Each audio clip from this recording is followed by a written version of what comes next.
What's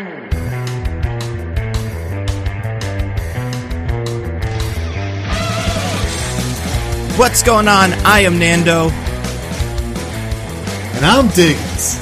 And this is Mostly Nitpicking, a podcast where every week we pick apart a piece of pop culture by looking exclusively at the details. Woohoo! Yay, hooray! This week, a movie that gave the best Marvel movie of this week, and well, not even the best Marvel content of this week either. There's so much; it never ends. We're talking about Thor: Love and Thunder, the big hot movie this summer. So exciting! Wait, the Diggins. big hot movie this summer? We're talking about Minions: The Rise of Gru. I mean, I have seen, speaking of Minions, The Rise of Gru, news of the week, obviously, this is what it has to be, unless we've talked about this already. Have you seen that all the kids went in suits to the Minions, and then they had to make it illegal for them to go to the movie theaters in suits? Wait, hold on, I didn't hear that second part. Yeah. So most movie theaters banned it, because they were like, it's not good. We don't want them to do that anymore. Why? I don't know what the thought... I guess because they were being rowdy and annoying to people that actually wanted to go see Minions in a theater. The children that the movie is probably for. But also, it's Minions. Who gives a shit? I don't know. It's not like kids are, like, watching it for the plot. Whatever. I guess my assumption was that they put on suits, went to the movie theater, and then sat quietly and respectfully while the movie played. Yeah, that's quite an assumption. I mean, listen, that's the world you live in. That the world DJ and I live in. They were hooting and hollering, and that is what they did. Apparently, they cheer every time anything of substance happens.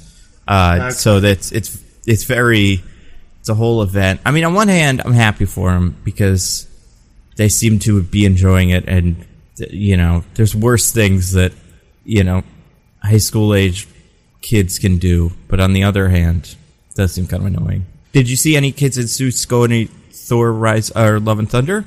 No, but I also went in the afternoon on a weekday, so there was not many people seeing it, period. Did you wear a suit? I wore something like a suit. Oh, that's very good. That's respectable. Gru would be pleased. No, I say it was like a suit. I mean, it was like a suit in that it was clothing I put on my body. Ah, that's usually... I mean, they definitely won't let you into the movie theater if you do that. Like, if you don't have that. If you don't have that, yeah. I mean, I feel like there's some screenings at the Alamo Draft House that might get a little crazy, but besides that, I don't think they usually let you do that. I don't think they've done a full orgy screening yet. They could have in this. This is a movie that has orgies, or at least references orgies. So yeah, I would love it. The Rocky Horror style, do things while the movie is playing version of this has in that scene. It's just like, all right, everyone have a real quick orgy. Yeah. I mean, it's fair. I would, I could be convinced. You could Russell be convinced. Crowe looks incredible. It's a great atmosphere he's created in the omnipotent city. So you could be convinced to, in your screening, if the Marvel representatives in that scene had gotten up and said, okay, we'd really appreciate if everyone could have a quick orgy right now during this scene. We think that's what the vibe we're going for here. That you would have been like, yeah, all right. I mean, they're paying me to positively review the movie, so I might as well just go ahead with all the rest of this stuff too, It's part of the... You can't reveal their secrets. Oh, shoot, you're right. Well, they told me that I have to say this every so often as a joke. Otherwise... people will get suspicious, but now people won't get suspicious. You better hope it gets taken as a joke, or Kevin Feige will come to your house and personally behead you. I'd just like to meet him. I'd just like to be in the same room with him for 2 seconds. What's the deal? What was the Eternals? What were you guys going for before he cuts my head off? I just want to know. Do you think he grants one question before he cuts your head off? I hope so. It would be. He seems like a fair and just executioner, executive producer at that. So, yeah, I think he would. If you could ask Kevin Feige one question before he cuts your head off, what would you ask him? That's a great question, Daniel. So it would have to be something that I would find peace in death afterwards. I would be like, I can die knowing this. Yeah. I'm trying to think of a rumor about the Marvel movies that I've always heard. That's maybe it'd be nice to find out what he did to Ant-Man. What happened between him and Edgar Wright, and what we would have gotten otherwise. Because I feel like we'll never hear that story And it does seem like one of those big inflection points, like, where that could have been pretty cool if they made that movie. This is one of the big what ifs of Marvel. What if the Ant-Man movies were good? Yeah, exactly. And they got a new one coming out too, with all the guys. And Kang is in it apparently.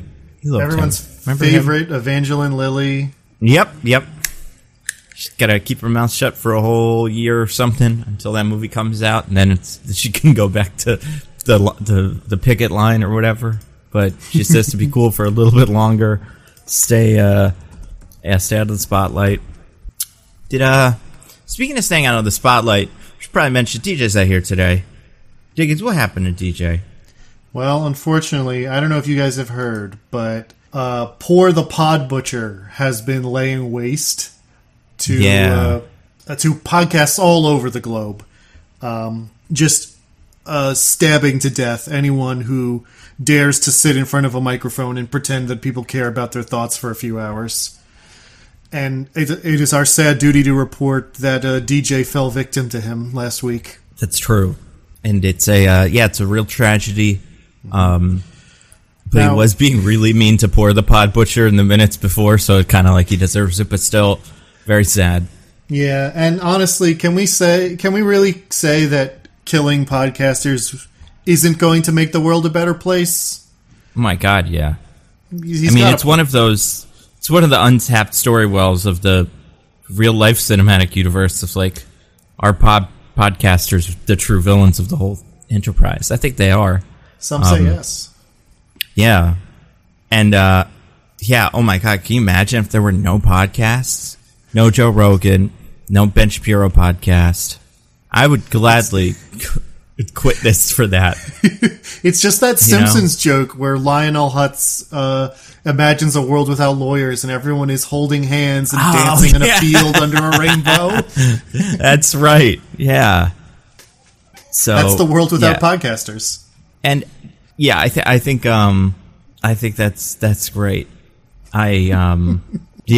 So it's very sad. Por's gotten DJ. So probably no DJ for a little while until much like the Marvel Cinematic Universe, they just decide he's alive again, and then it's fine. Whatever the podcaster equivalent of Secret Wars is, and then it's like, never mind, he's back.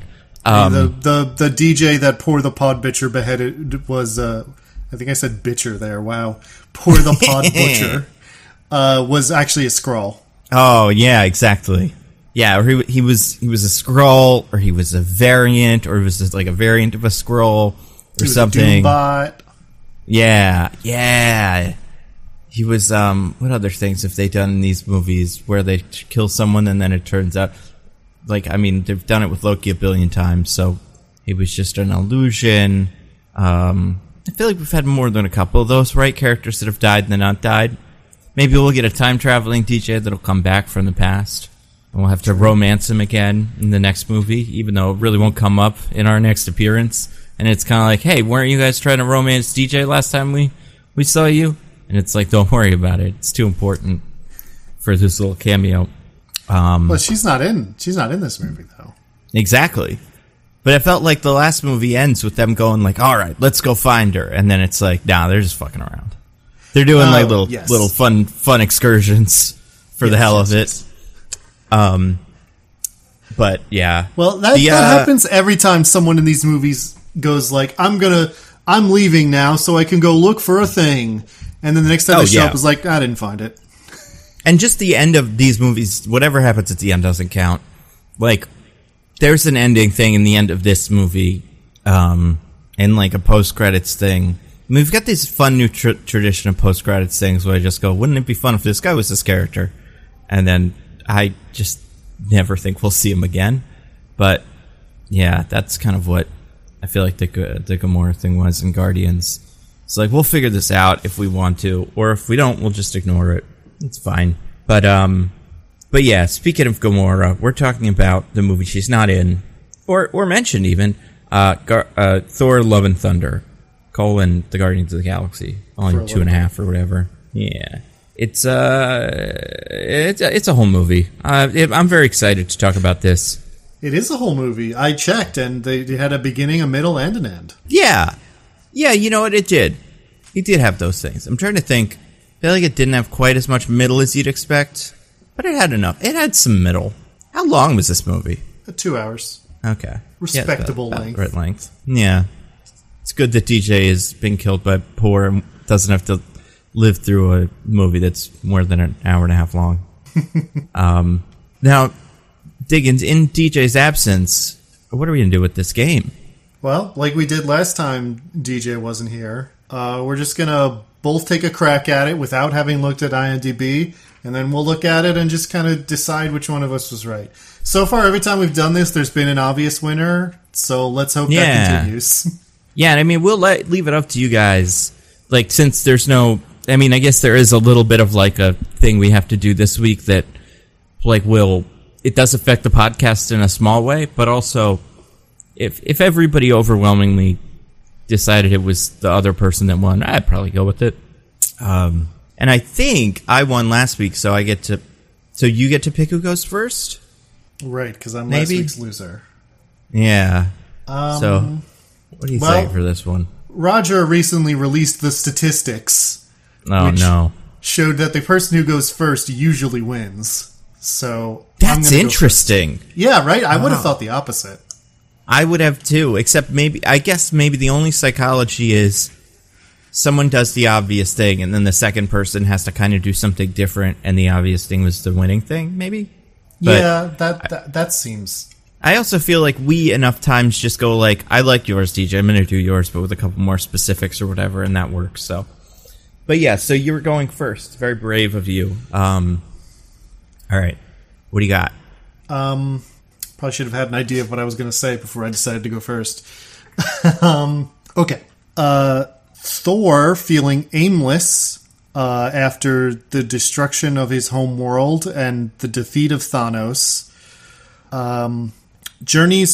is journeying across the galaxy when he hears of a terrible new threat, Gore the God Butcher, killing on a rampage, killing all the gods of the universe. He must team up with old friends and Old Flame to put an end to Gore before he can achieve his dark desires. Boy. Ooh, dark desires. Yeah, I like that one. That was the one that they have the orgy in the middle of.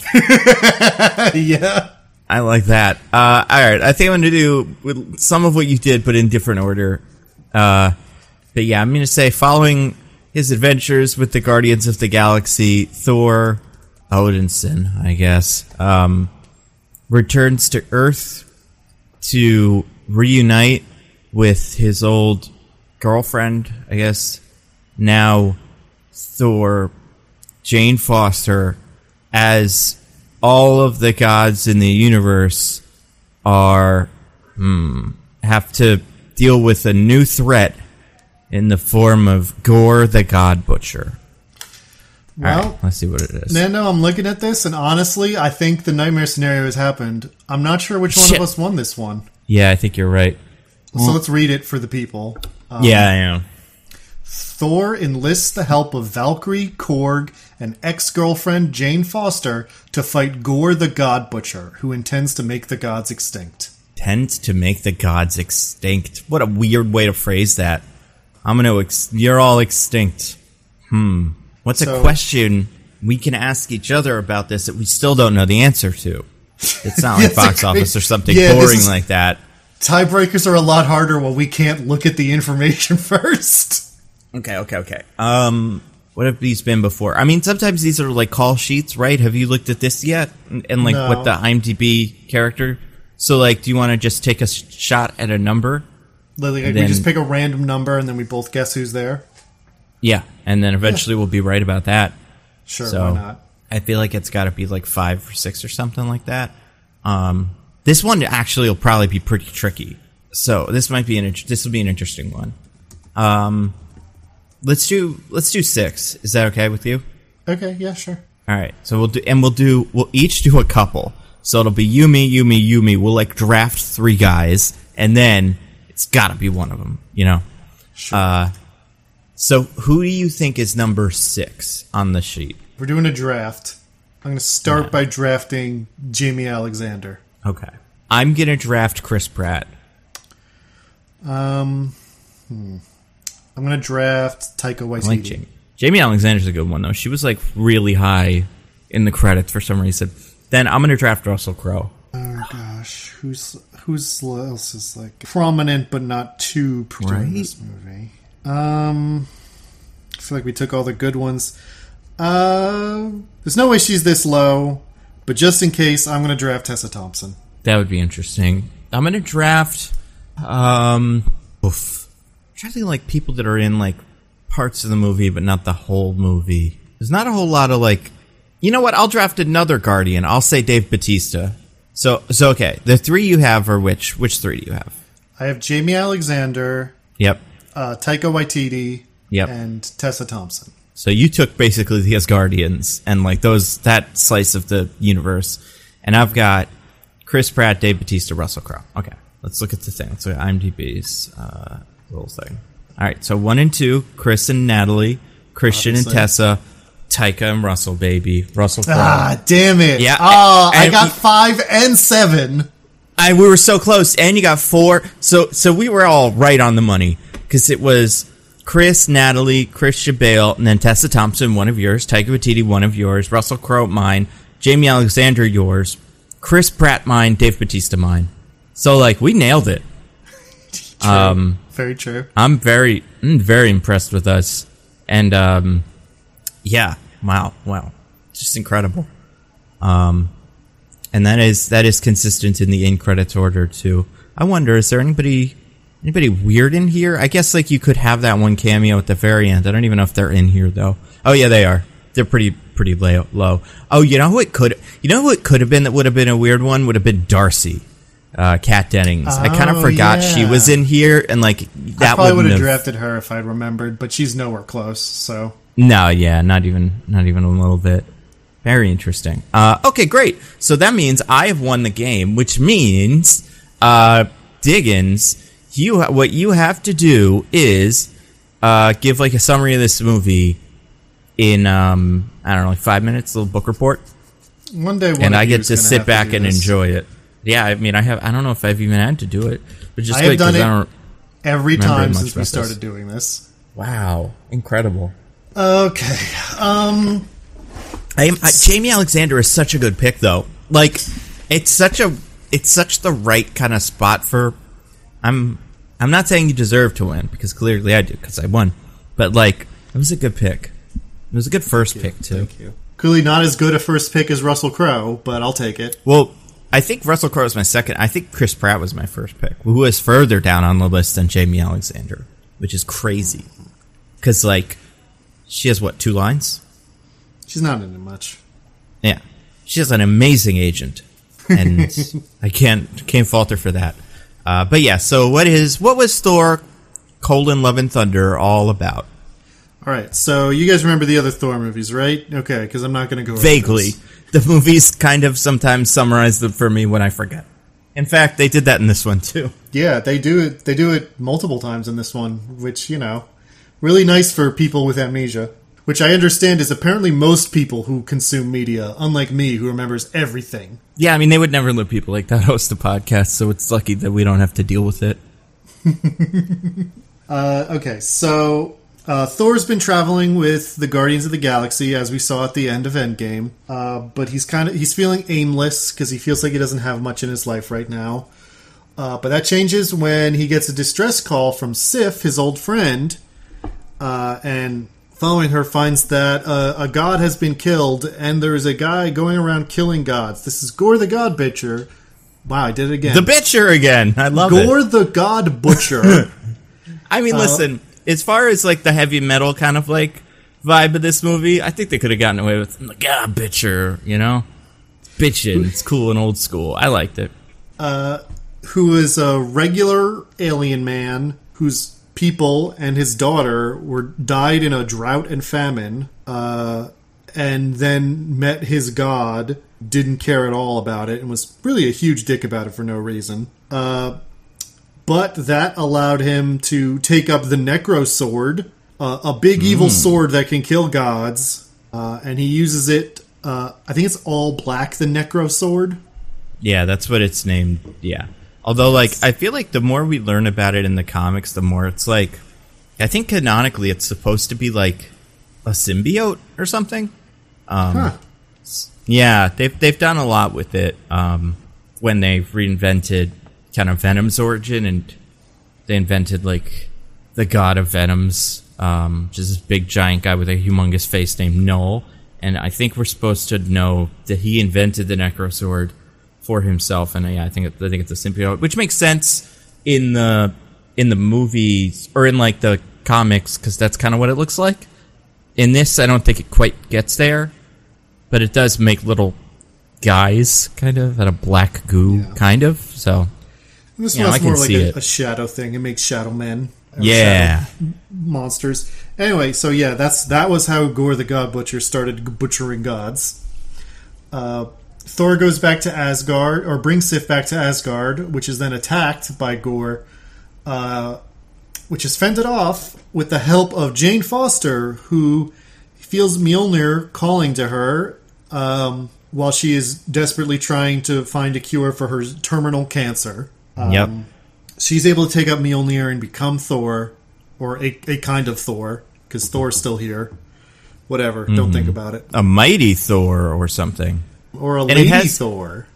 Or a lady Thor. And it has to do with, like, I feel like the in-universe explanation for why this works on her and not, like, Vision or Captain America is because Thor kind of enchanted Mjolnir kind of to specifically protect her or something? Yeah, we get, in a little flashback about their relationship, we get an implication that Thor... Like, Mjolnir is semi-sentient, and Thor asked it to protect her, so that's why she can do this. Yeah. Anyway, so him, Valkyrie, and Korg, along with Jane Foster, go off to the Omnipotent City, where all the gods live, or a lot of them at least, to raise an army to go rescue the kids, but the gods are all dicks and don't want to help, so they just steal Zeus's Thunderbolt and leave. They try to confront Gore, but in the Shadow Realm, where everything is black and white except when it's not. He is too powerful, and they have to retreat. But unfortunately, right before they leave, Gore is able to steal Thor's axe, the Stormbreaker, which is the key to getting to Eternity, a mystical being at the center of the universe who will grant a wish to the first person who reaches him. Thor... It turns out that using Mjolnir actually makes Jane's cancer worse, so Thor asks her not to come to the final battle. And Valkyrie is injured, and Korg got turned into a face. So Thor goes by himself. He empowers all the kids with Thor powers, and they fight for a while. But then, with Mjolnir sensing that Thor is in trouble, Jane does take up its power and helps him. And the two of them are able to destroy the Necro Sword, but not prevent Gore from reaching Eternity. But with a speech about love, Thor convinces Gore to bring his child back instead of killing all the gods with his wish. And Jane dies in Thor's arms because of her bad cancer. And so it ends with Thor adopting Gore's daughter as his own, and she also has superpowers because she was brought back by Eternity, is the implication? I guess so, yeah. Yeah, and now they go around doing the things Thor did before, but now he has a little daughter, and that's nice. Maybe the daughter has superpowers because, like, maybe Gore's whole race always had superpowers, but they were just too hungry, and they never got to have them. But if you eat a lot of pancakes, you get the superpowers back. And with all the diet of pancakes she has, she's able to, like, do all cool backflips and shit or whatever she does in the end of the movie. Even then, he might have had superpowers the whole time. It's just superpowers aren't really helpful against a drought and famine. And then, then he had the Necro Sword, and so he just wanted to use that instead of his boring old powers. That's true. But yeah, there's a split second, not split second, but like one shot that kind of is like, oh, the kid is powered by stuff. And like there's a character that looks like, and it's like, I guess maybe that's what they're going for. And she's very recent, and there's no backstory, I don't think, for her, but she showed up after Secret Wars. Her name's Singularity, and she just looks like a big cluster of bullshit, like of clouds and not clouds, but like space stuff. The shot I'm talking about. Yeah. When she's first, it's like the reflection, like brought back. Yeah. Yeah, and it's kind of like for a second I was like, is that what this kid is like? And I kind of thought maybe they would name her that, but I don't know. It's a cool look. I assumed it was just because that's what Eternity looked like. So yeah, I think like Eternity bringing her back. Yeah, I think so. That's probably more what it was. That's the plot of this movie. And then that is a plot. And there's little post-credit scenes. Jane's in Valhalla, and Zeus is alive and sends Hercules after Thor. Yeah, that's the rules of these. You have to have 2 post-credit scenes. And one has to be kind of like... I feel like the Eternals is the one that really did this with me. Or like the one with whatever his name is, fucking the Black Knight. And it's just kind of like, hey, remember this character from before? They're still alive. And then there's another one where it's just like, hey, wouldn't it be fun if this actor you already like dressed up like a character from the comics? Well, here they are. And we get that with the Hercules one. And I, for one, was like kind of confused. Did you recognize him immediately? I have never watched Ted Lasso, so no. Okay, yeah. I've seen the first season, so I know who that guy is. And his name's Brett Goldstein or something like that. And, he's fine. He's the guy that people think is a computer man. He's the CGI guy from Ted Lasso? Oh, I fully buy that conspiracy. I don't think this man exists. Yeah. So that was like, that part of it's fun. I'd always kind of hoped there was a point where it really seemed like Luke Evans was going to be the Hercules of the MCU, and I was pretty excited about that. This guy's fine, but I don't know. It's just something about like a Gaston kind of type for Hercules feels right, because he is like a big boastful dude who is kind of like a himbo, I guess is kind of a good way to describe him. But yeah, he just walks into a battlefield and he's like, "Hey, everybody, it's me, Hercules." Kind of like Thor in these first couple movies. Anyway, yeah, he was pretty good. Second couple movies, he's noticeably less goofy in the first 2. Yeah, I guess that's true. Yeah, that's true. There were some bits in like, I guess part of it is like the fish out of wateriness is what I'm looking for. As like the Thor that just like walks up to the, like that bit in the first one where he goes to the pet store to buy a horse. Like, I think that's kind of what I expect from Hercules, is this weird level of like detachment from everything that's going on. But also, yeah, he is goofier than that Thor ever got to be in those first movies, because they were very serious. Some would say, some people say better. I disagree, but that.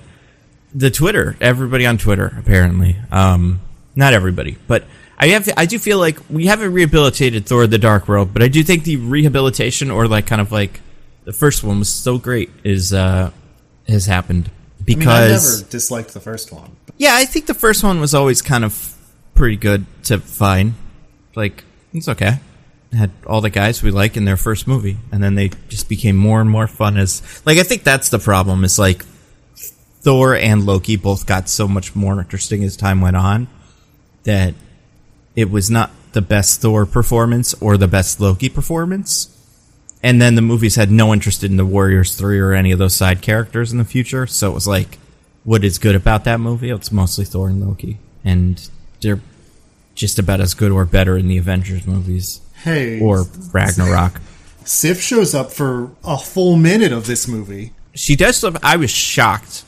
And sticking around. We're getting more Sif. I mean, probably not, but like, she does survive the whole movie, which is wild. Was she still missing an arm at the end there? I couldn't tell. Yeah, I think she was. Which is cool, I guess. Good for her. I feel like in these movies, it used to be a thing. Like, remember when, like, in the end of Ragnarok, Thor gets his eye bulged out or whatever, or like Hela stabs his eye out, and then by the next movie, he has a robot eye that's the same as his eye, and now we don't even pretend it's not just a regular eye anymore. Oh, you mean when he loses his hammer and he loses his eye, and it's like big changes for Thor, and then the next movie he gets a new, better hammer and a new eye? Yeah, I remember that. Yeah. So I could totally see... I thought about this because there's a storyline right around now where Thor gets his arm cut off. By now, I mean like when the God Butcher, Mighty Thor stuff was happening in the comics, where he gets his arm cut off and he replaces it with like half of like a destroyer arm, and it's pretty cool looking.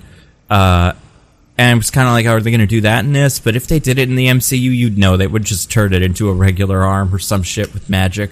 So it would just look like he always had his arm the whole time. Kind of like Luke Skywalker. And that's fine, I guess. I don't know. It's probably easier to film. He's got some nice arms, so, you know, you don't want to deprive the people of that. But, like some people get deprived of looking at Thor halfway through this movie. Oh, my goodness. I mean, we got to watch. I do say, and I'll say in my little review, because I did win and I do get to go first, and I always forget that. Thank you so much. I think this movie was okay to pretty good to fine. I think overall I mostly liked it, and it was definitely two movies smushed in one movie, which is kind of a bummer. But I think overall it was okay, and I enjoyed it, and I understand what people don't like about it.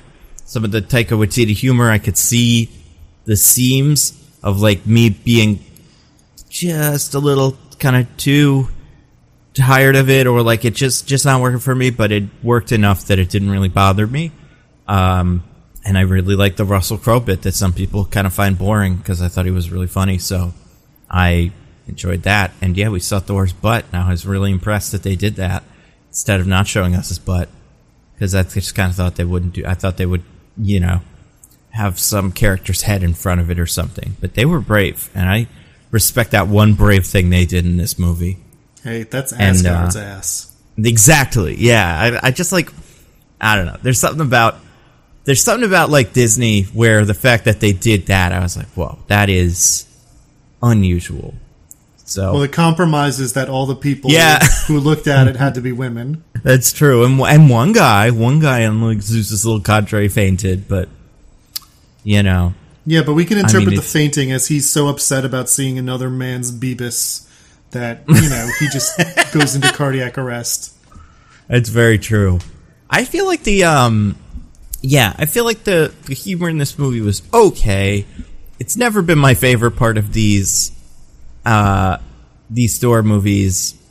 I feel like it's more for me, like, I think some of the humor works, but I do think what I like about these Taika movies are the performances by just super weird, hammy performances. And we did get a little bit of that with Christian Bale, but we got some of that with Zeus.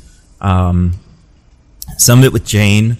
I think some of the Jane stuff worked pretty well. I think some of it was a little like... I think she almost faded into the background of parts of the movie. That's the problem. I think this movie's big problem is balancing the gore plot and the Jane plot. But more or less, I think she was fine. Overall, it was pretty good. I think it's, you know, fine. I think if we're looking at it in terms of like all these movies, I probably liked it about as much as Ragnarok, maybe a little less. And I still think I like Doctor Strange more than this. So yeah, Diggins, what about you? What did you think of Thor: Love and Thunder? So yeah, I had noticed that this one has been getting I wouldn't say a negative reception necessarily, like overall, but a markedly more negative reception than is usual for one of these movies. Yeah, I agree. And I'll admit, I find that a bit odd, because I think this movie's fine. Is it like the best one? No. But I think like you said, it's maybe like not quite as good as Thor Ragnarok, but of a comparable quality. I know some people are really tired of the Taika Waititi jokes, but they mostly work for me. I like that style of humor, and I think the basic story of it is fine. Like, it's maybe not quite as tight as it could be, which keeps it from being great. But at the same time, you have some very concrete conflicts. You know, Gore the God Butcher hates gods because gods don't help people. Thor, identity crisis, Jane being around. And I think they tie it together pretty neatly at the end, you know, with the final conversation with him and everything. I don't know. It's like a good movie. I'm just surprised because I feel like, especially if you're someone who is inclined to not care for the MCU, I feel like the problems of Doctor Strange were much more egregious. And so I'm surprised that one didn't get this kind of backlash and this one's getting it instead. I'm always kind of confused by what ends up being ones that people decide are one of the bad ones. And how they usually are not the ones I consider the bad ones. When I would not consider myself the world's biggest MCU stan, although I do watch all of them and generally like them. I don't know. It's a good movie. I really don't know what the explanation is either. Because, like, I went through a couple of, like, reviews to see what some of the problems people had were. And a lot of time it's like, every time something serious happens, there's a silly joke to undercut it. And I'm like, yeah, that's, like, how these things work. Like, undercut the tension of drama or horror or something with humor. That's like, how this kind of movie functions. Yeah, I feel like at this point with those, like with that criticism, it feels like I always see, I forget what it is. Is that like the Roger Ebert review of like Alien or something? Some horror movie where the whole review, the vibe of it is like, listen, I hated this because I hate horror movies or whatever. Like, I was too scared of this to enjoy it. But judging the movie on what the movie was trying to do, it was clearly very successful.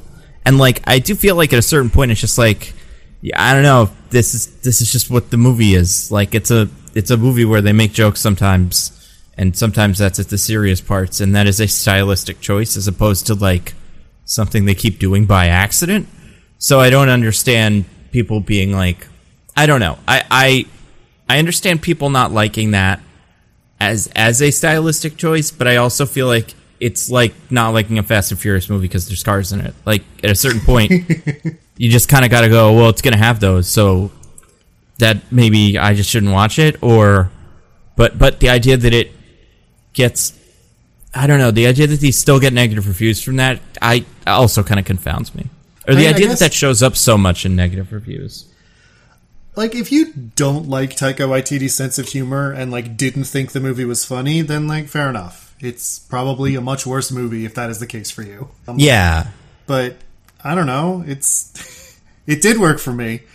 And, like you said, it's like, okay, you don't like that style of humor, so it's not funny to you. Sure. But, like, I don't think there are jokes in serious moments is like a good criticism, personally. Yeah, for sure. I feel like I don't know. I feel like sometimes with these Marvel movies, especially on Twitter, which is, you know, they say Twitter's not real life, but what is real life anymore? It feels like it's catching COVID. People are, yeah, exactly. People are looking for reasons to dislike these movies sometimes. I feel like that is definitely true of the CGI in this, which I think is largely pretty good. Has some, like, spotty moments.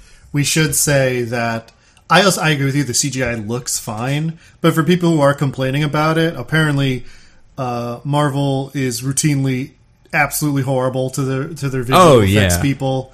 Like, they demand changes all the time, and they refuse to decide on things until the last moment.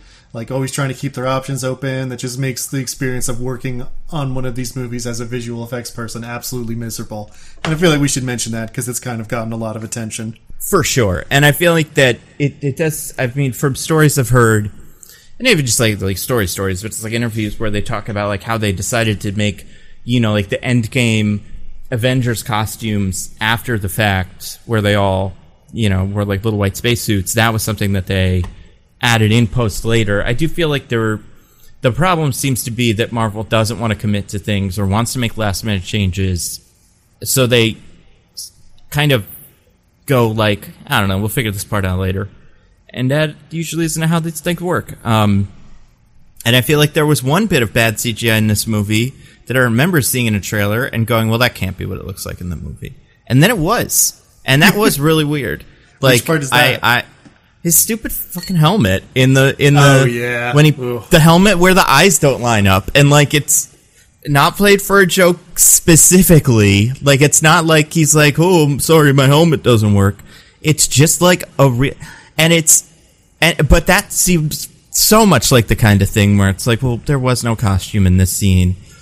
Like, or the costume was the other costume that he's wearing at the beginning of the scene, but they decided to change it halfway through for some reason. And then they, just didn't, it just doesn't look very good.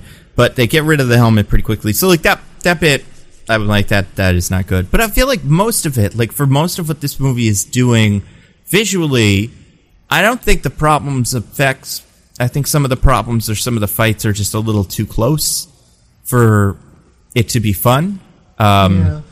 Where, like, a guy is battling a big giant monster and I don't really get to see the whole thing. But for the most part, yeah, I feel like a lot of the visual things people are giving this movie shit for are, not to, belittle our great name, but are very nitpicky. And, like, I guess the difference with that is, like, nitpicking in an attempt to make a broader point about the movie itself is weird. Like, being like, oh, look at these 4 shots, the movie is bad. Because this movie had some really cool shots. I liked all the Shadow Realm stuff. I thought that was pretty cool. I was going to say, the one thing about CGI, visual effects thing, which this isn't... God, I'm saying this so wrong. So Christian Bale, as part of agreeing to be in this movie, insisted that his stuff be as practical as possible. Like, as little CGI to make him look like Gore the God Butcher as they could manage. And he looks incredible. So... yeah, he looks great. I think he kind of, like, forced them to make a good decision on that front. Mm-hmm. Yeah, I mean, that opening scene with him I loved. I wish the whole movie was that. Like, it couldn't be, because, like, Taika Waititi, silly jokes and stuff. But, like, the vibe of all of that was the part that felt the most Christian Bale-y. And I really dug what he was doing there. I don't know if he's not my favorite part of the movie, but he's up there. I think he was really, really good. Yeah, he's a good villain, which, as has been mentioned many, many times, is not something you can necessarily count on from an MCU movie. Yeah, and I'm wondering if now what they've done is they've just put all the good villains in the movies and all the bad villains in the shows, if that's the rule now. Because the show villains are atrocious recently, and the movie villains are all pretty cool, like... Green Goblin, Wanda, Shang-Chi's dad, the Mandarin. That's true. We've been on a real Eternal. Terror movie. Yeah, even the Eternals villain, where it was like, oh, this guy with the tentacle sucks, but then the end of the movie, it's like, nah, it's this guy instead, and it's like, oh, that's kind of interesting. Like, that's a different take. I feel like there's one MCU movie I'm forgetting. It's like Black Widow. Black Widow was a really very good villain. Black Widow's dope. But yeah, is there another one? It was Black Widow, Shang-Chi, Eternals, Spider-Man, Thor, Doctor Strange. That might be it. I think there's only been the 2 this year so far. Yeah. And I guess we're getting one more this year with Wakanda Forever. Yeah, we're supposed to get Black Panther 2. They have not moved it back yet. Yeah, and I'm seeing like promo art and like stuff for t-shirts coming out, which feels like the kind of thing that means they're actually making the movie, because that's the whole point of these, is to make merchandise to sell. So like if they're sending the merchandise pictures out, that means they're going to actually put the movie out regardless of, because that's priority numero uno. So that's interesting. Have you seen any of that? Any of the like what merch they've got coming? Nah. Yeah, like little promo images, because it's not like good merch, but it's that kind of merch where it's, or like those images where it's like they're just gonna fucking slap this on a t-shirt and sell it at Walmart, and you're gonna be like, that's an ugly t-shirt, I don't want to wear it. Like sometimes those are cool, and I always respect it when they are cool. Like I have a good WandaVision one of those that I really like, but then there's a bunch of others where it's just like, this is just a poster that you've put on a shirt in square poster form, and it doesn't look good. So there's one of those for the villain of Black Panther 2. Yeah, who Vaccines. I imagine. Yeah. Yeah. Oh yeah. It's pretty good. But yeah, so there's one of those. I imagine it's gonna show up in trailers, so I can't imagine they're gonna hide that. But then there's one other of some of the women. There's one like poster shirt thing with the 4 principal female characters. And they're like kind of updated designs. MCU, am I right? I was gonna say, yeah, it's a PC gone mad, but yeah, they so that makes me feel like that movie's coming out, which I'm very surprised by. But also, I mean, this came out, so I guess they're back on the train, and also they don't have as much stuff to do. Like they've got She-Hulk in August. I don't even know if there's anything else this year. There's got to be like 5 more movies or shows that I can't remember, but like. Oh, it shows? I have no idea. Like, they could be coming out with 1 million of those, and I would never know. I don't even know. Maybe there's like the Secret Invasion one. Is that supposed to be this year? I don't even know. Let's see. Upcoming They're filming shows. Loki now. She-Hulk is this year. Can't wait. The only other things scheduled for this year are a couple holiday specials. Oh, right. Yeah, the werewolf one, yeah. So that's interesting. I guess like next week or this week is Comic-Con, where we'll probably get some announcements about stuff. Oh, and maybe Nando. they'll say, great news. Yeah. What's the news? What's the episode number on She-Hulk, do you think? I know this. It's 9, right? It is 9. It is 9, yeah, because that's as many as a show should be. Because it's not a mini series, but it's structured like it's. I mean, if anything, I think one of the things that I'm hoping She-Hulk does differently from all the rest of these is like more episodes that are shorter, as opposed to like because I think they could play this as a comedy, like 30-minute episodes, 9 of them, and I think pacing and like structurally that feels a lot closer to what I want from a show than 6 45 to an hour long episodes, because then it just, I don't know. It's something. There's something going on. I can't figure it out, but I hope She-Hulk will figure it out. Speaking of like special effects houses, there everyone's like they're grinding all the people into dust to make the movie. Apparently, that one is also a tough one to work on. I think the She-Hulk looked not so great in that one trailer, but everything I've seen from it still looks better. So I just really hope it is actually just some kind of court procedural and not she's got to save the world because of something. I think it will be. I feel like if anything, I'm trying to think of how those how the comics, the She-Hulk comics usually build to like some amalgamation of both, where like there's a court case for a villain who wants to kill She-Hulk, so maybe like 2 villains team up to sue her, and then in the court they punch. So like I think that is about the right like vibe I'm looking for. And a lot of it could be just court procedural stuff. I'm really curious about that one, if they're going to do the fourth wall stuff. So I do think that's important. And like one of the more fun elements of her character that fans aren't, not like fans, the casual fans aren't super aware of and has not been part of the marketing yet. But I hope it happens because it's cool. Especially if you go for like an old, like Ally McBeal style kind of show. You could very easily have her just like do asides to the camera. That's true, yeah. That would be good. Remember when the little WandaVision kids did asides to the camera in that one bit? Yeah. Who were they talking to? Was it us? Did they know we were there? You know, it's hard to say. Yeah. I like that. I thought that was cute. I never wasn't a big Malcolm in the Middle fan, but I know that's what they were going for. But like, but yeah. Remember they like ice cream in the new movie? That was something. They had like a little song they made about ice cream. Yeah. And they were like 12. So, come on. I don't know kids that well, but I'm pretty sure they don't. Maybe they sing ice cream songs. Nobody except the guy who wrote Spy Family knows how to write children. Yeah. Damn right. Speaking of children, we got a wheel. I have a wheel with 10 things on it. Things to nitpick, specific things about this movie. Oh, Yoda's back. I don't even have anything to say. I feel like I got everything. Is Yoda a god? Yoda goes to heaven, kind of. I feel like do the Jedis have gods? I feel like they just have a kind of general mysticism about the Force, right? Yeah. But I do feel like there would probably be some sort of supplementary material, like a comic or book, where people on a planet worship the Jedi or something. That seems like something they do. Probably. So don't maybe forget Thor that would go get them. Because Han Solo says hell once in one of the movies. People invented a whole thing about how on the planet he grew up on, there is a specific belief about hell. Oh, I love that. Yeah, it's good. That's pretty good. Yeah. I feel like I watched a video recently, speaking of nitpicks and things, because we were talking about Obi-Wan the other day, and how the robots are dumb, and like the movie doesn't understand robots. I watched a video by Pop Culture Detective about like this, pretty much like, hey, the robots in these shows are pretty fucked. They got to figure this out.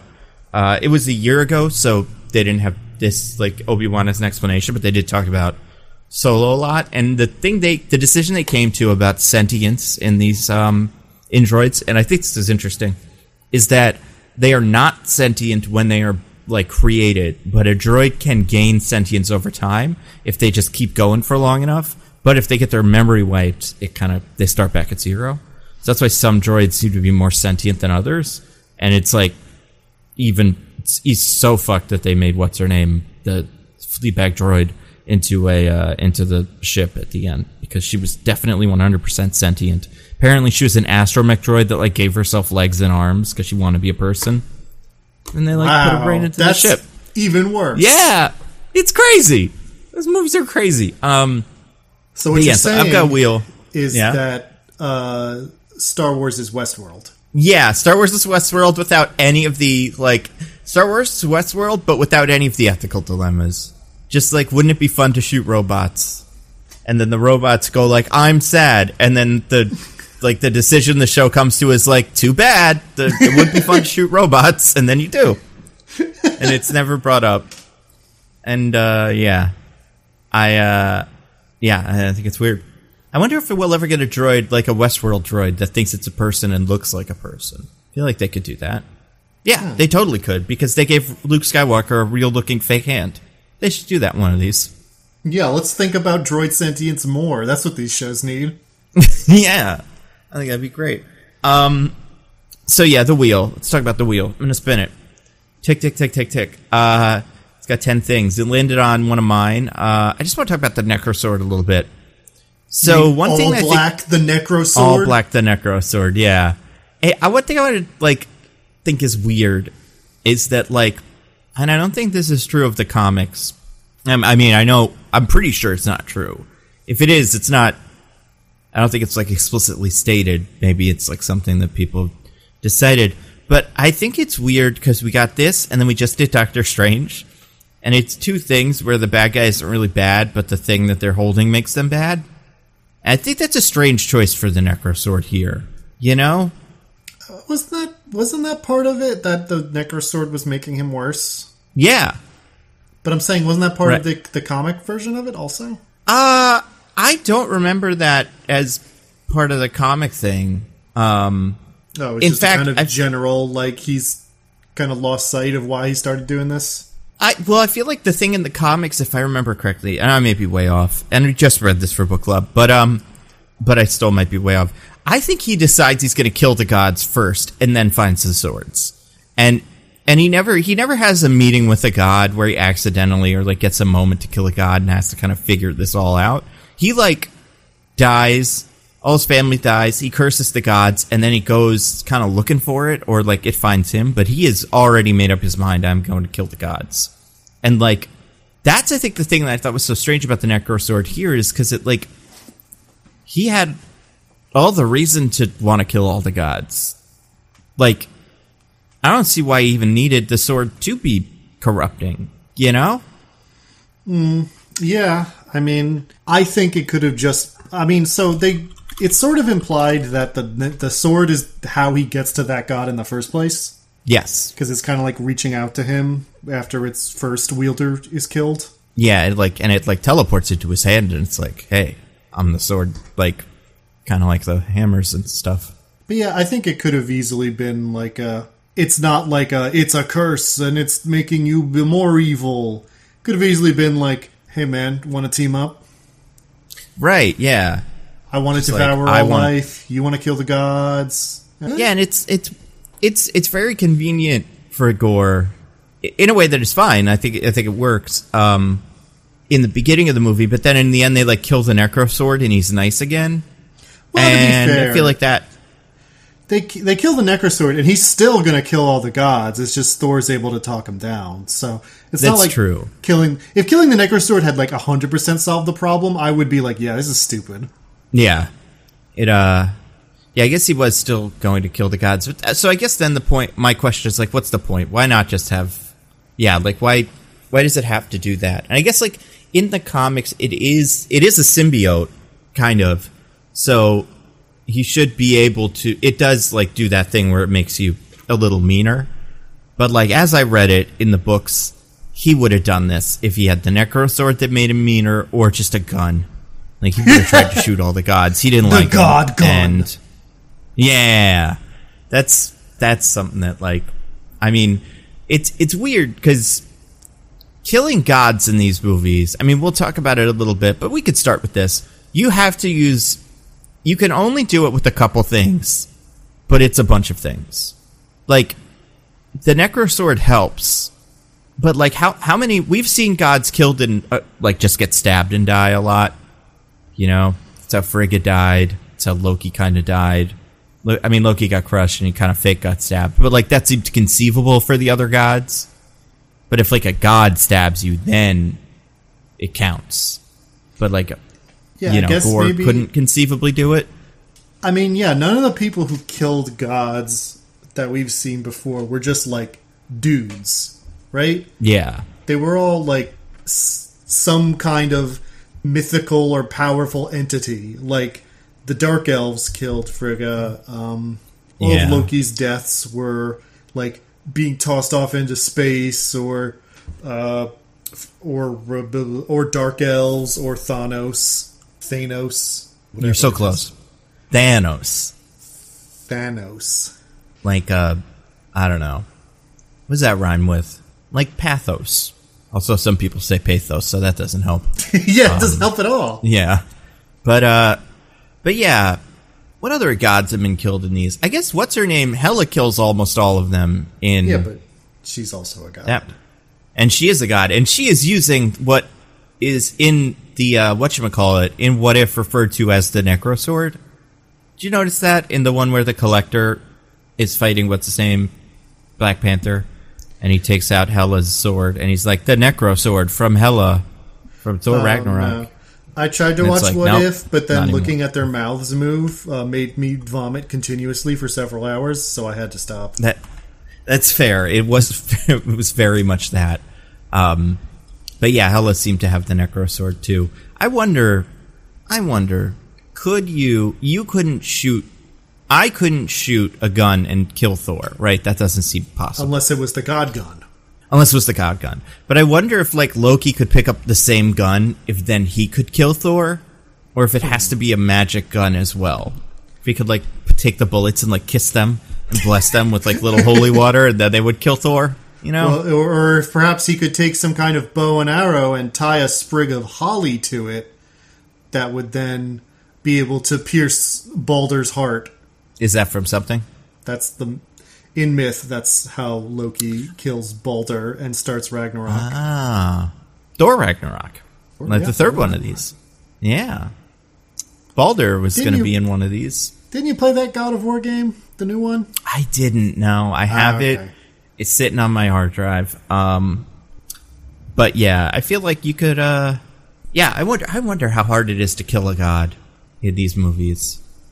I mean, we also have like a really loose definition for gods and what makes something a god, but it does seem like any god can kill any other god, and if you're a regular guy, like Gore, you need to get one of the couple of special weapons that can kill a god.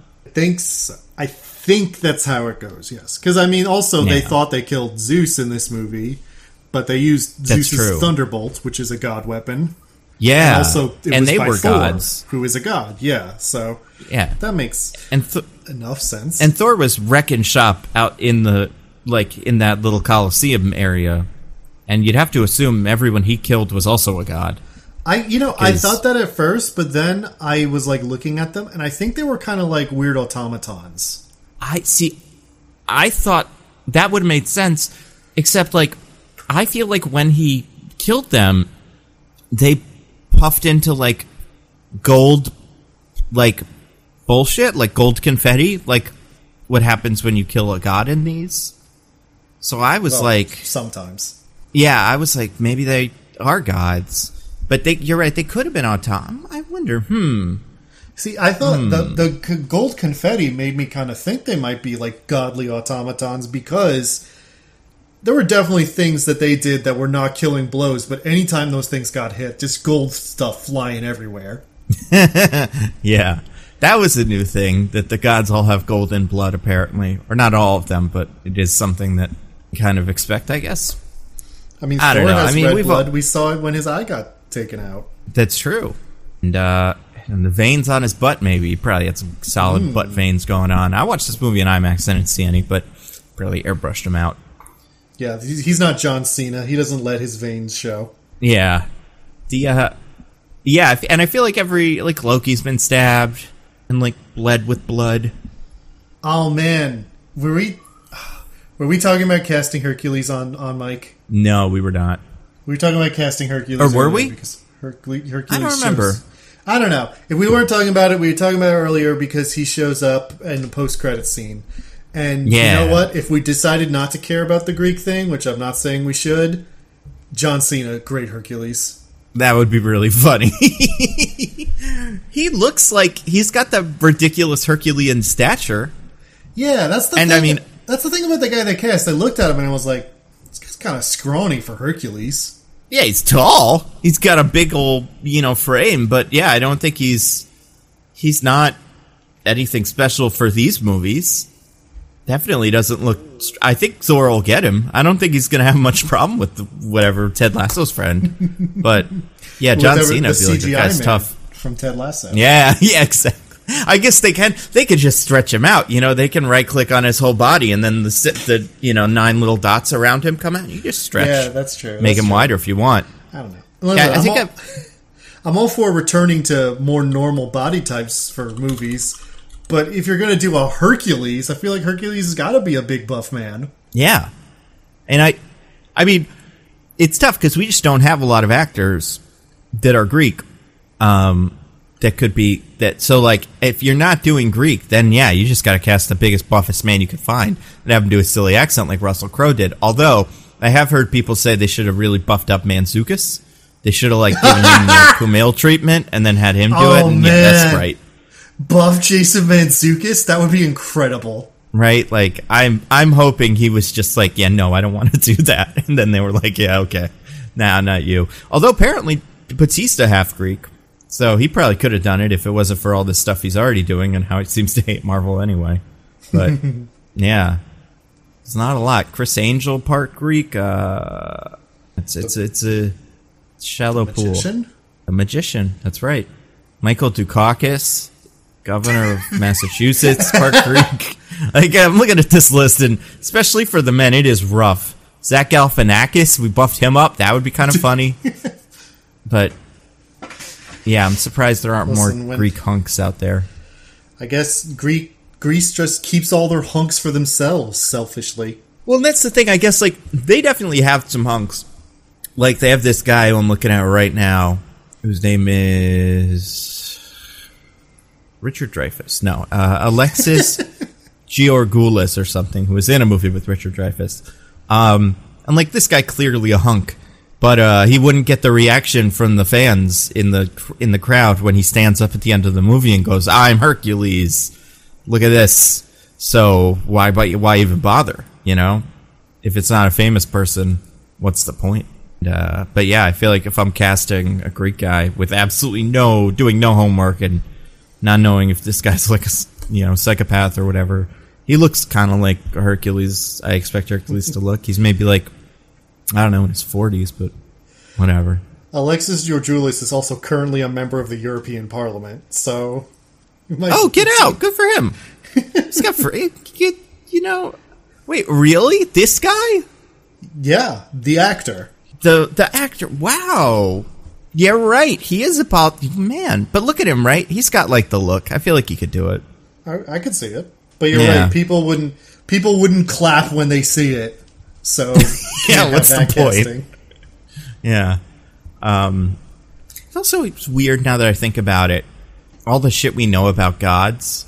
Where does, like, it's weird that, like, they have power over Loki in the Loki show. It's just, like, the bureaucrats. But then they're, like, powered by Kang, who seems to be more important than gods, I guess. I don't know. It's hard to say. It's weird.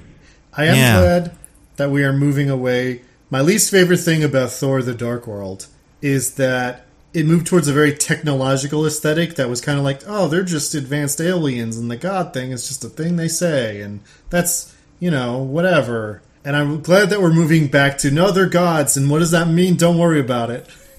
Yeah. It's goofier, and I think it's more fun. I think so, too. And I think, like, they kind of play with the implications of, like, the gods are people that exist in the universe that are not like cops, but they're like aid workers or something who you do, like, religious people will call and be like, you're a god, our church is in trouble, they've been taking it, go get it back. That's what gods do. Like, I like that Thor seems to answer prayers as, like, part of his job, or at least, like, it's what he does when he's got some free time.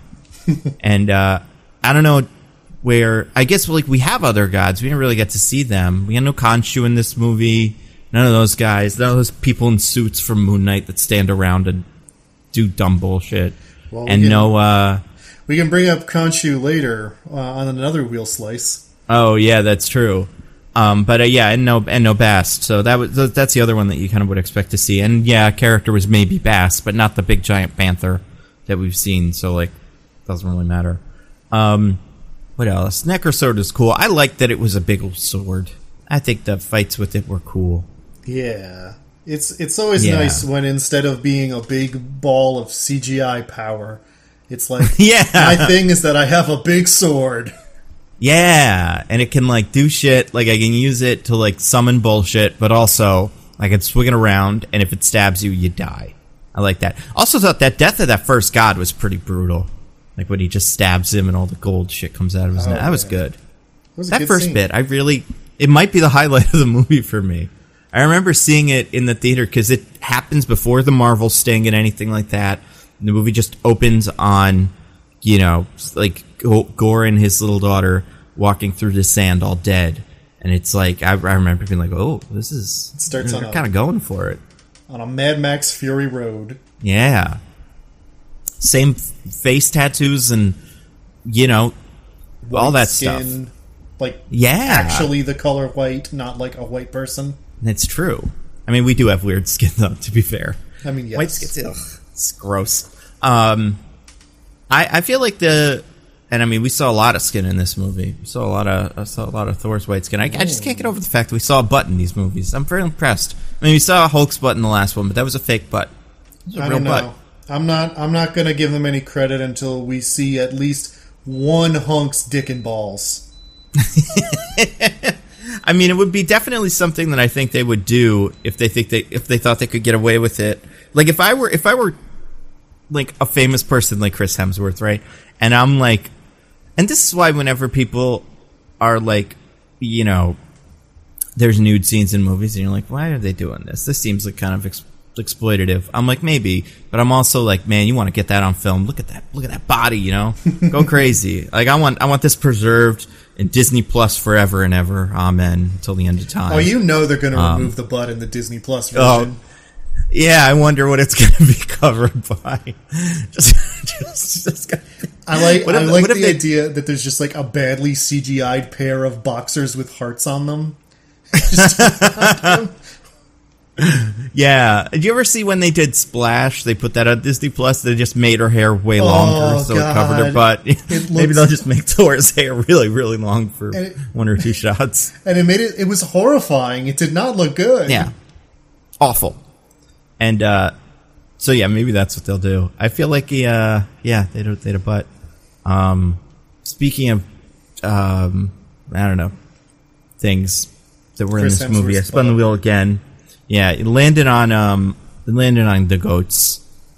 I do want to talk about the goats a little bit.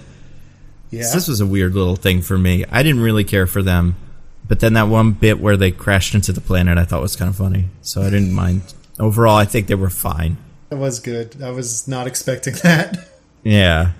And it was I guess it was a funny little, like, horror movie thing, and then, like, just the right amount of, like, joke punctuation on a scene like that. Strong. Yeah, see, that's what I'm saying. Like, the art of, like, building tension in a scene and releasing that tension with a joke is, like, A, good, B, how these types of movies tend to work. I feel like people who complain about there's jokes in the serious moments, what they really mean is I didn't like the jokes, which fair enough. You don't have to like the jokes. But, like, I don't know, it gets drawn out into this broader critique that I don't think is fair. Anyway. Yeah. Anyway, what did you think of... I don't remember their names. They definitely had names. They did have names. I'm going to look it up. I saw a poster. Yeah, what did you think of Goat 1 and Goat 2? Do you have a favorite goat? Yeah, I liked... Hold on. 1 second. My favorite goat was definitely... Tooth Gnasher. Yeah, that is one of the names. What was the other one? Tooth Grinder. Tooth Grinder, okay, yeah. So... they're fine. The screaming goat meme's a little outdated, although apparently the reason it's in is because they were designing they had the goats, they didn't know exactly what they were going to do with them sound wise, and then someone like showed Taika Waititi the screaming goat thing, and he had never seen it before. He's just never encountered that meme in his life, and he was like, "Oh, that's really funny. Let's do that." That's insane. That is absolutely insane that he didn't know what those were. I believe it. Fair. He's busy having 3-way makeout sessions with hot actresses. That is fair. I mean, when is he going to go on the internet? But yeah, so that's why, it's like a trade-off. Yeah, maybe you can be Taika Waititi and have hot 3-way makeout sessions with hot actresses, but you miss all the fun memes. And then are you even living? Wait, hold on. Not being on the internet? I'll take that deal 100%. No. The internet is good and it's cool and we all like it. And it's good for us health-wise. The screaming goat meme, I'm really surprised. What else do you think is going to be in the next one? Numa? Are we going to get that? Are we going to get, like, Lightsaber Kid? What other memes has Taika missed? Yeah, the talking orange. That was big early internet days. Yeah. I feel like... No, Chewbacca Mom's going to be there. Oh, God. Yeah, that's true. I didn't mind the goats too much. Yeah, they were fine. I mean, the screaming goat thing is a little underplayed, but I feel like they did enough other things with them that I was like, yeah, all right. Like, them immediately stop screaming when Thor's like, we could use them for meat. That got me. That was cute. The thing you said about them, like, crashing into the planet. And also, they're just, like, they don't overuse them. They're in, like, 2 scenes where they're screaming, and then that's basically it. Mm-hmm. And also, it's nice that Thor gets a pet. We don't have a lot of pets in the Marvel Cinematic Universe. Or at least we do, but they don't really, like, stick around. Like, Captain Marvel gets a cat, and then it kind of fades into the background. We've never seen it since, and, like... What are you talking about? It's one of the most important cats in the Marvel Universe, because it's the reason Nick Fury doesn't have an eye. That's true. It really is just a cool thing that happened, because he's never, much like Taika Waititi has never seen the screaming goat meme, Nick Fury had never seen a cat before. So he didn't know when it's screaming and hissing at you, you're not supposed to hold it at eyes width from your face. He has that cat though, right? Like, that's his cat in the end of that Captain Marvel movie. Yeah, she leaves it with him. So, and it's like in his office. Dead? If it's a normal cat, then yeah, that was 20 years ago? More? Yeah, but it's an alien, right? It's like a flurkin or something. Oh, yeah, the cat's an alien. Maybe Earth just doesn't have the right atmosphere for it, and it died immediately after that. Like, they put it in the little carrier, threw up the Tesseract, and then just plopped over. Maybe in a decade, there'll be another movie where Nick Fury will be like, yeah, I went on a bunch of adventures with that cat, but it's gone now. That would be cool. You know what? That's actually what I kind of want from these. I would love, a what-if show where it's just a season of Nick Fury and the cat doing what's that Turner and Hooch kind of stuff where they just go solve crimes, and maybe even that cat has a hat or something, I don't know, just something Because with these things, and I'm sure the goats are this too, with the cat, it's like, oh, cool, some marketing. Something to sell to the children. And that's what this one is. And like Buzz Lightyear when they had the actual cat. I was going to say, the Lightyear. Yeah. So, yeah, I like the goats. Fine. They were pretty good. I spun the wheel again, landed on one of mine. This one is just no strings attached. I want to talk about Natalie Portman's relationship, but in this movie, not in No Strings Attached. A rom-com she was in back in the day. Yeah. What do we think of her and Thor as a couple and what their deal was? So, like, I understand why Natalie Portman stopped being in these movies because she had nothing to do. And she was, like, getting really big. Like, that after the Black Swan days, it was like, all right, what are we doing with me? Like, why am I here? So I understand her, like, reluctance to just keep standing around for 20 minutes in these movies. Yeah. But I thought she was really good in this one. You know, she's... I think she adapts well from the earlier kind of more Shakespearean style to the silly Taika Waititi style. Like, she plays the kind of, like, goofier, more jokey version of herself well. In a way that, you know, you're not necessarily expecting.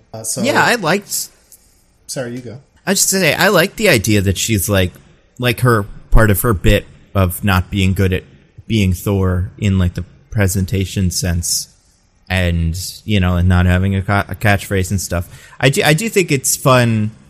I guess I like the idea that she is a competent Thor, like because she can't not be good at fighting. That would be stupid to have her also be bad at fighting. But I like that she's not good at the drama of it, because that's all Thor is good at. Or like back in the day, you know, he's been raised as a Viking, so he's got all that bullshit, you know, like down pat, and she's just kind of got to make it up. So like I think it's cute that she isn't very good at that stuff and just is trying to kind of like, I like that energy. I feel like there was a little bit of this in the Omnipotent City where she's like walking around, she's like, what should we do? What's the plan? I don't know where we are.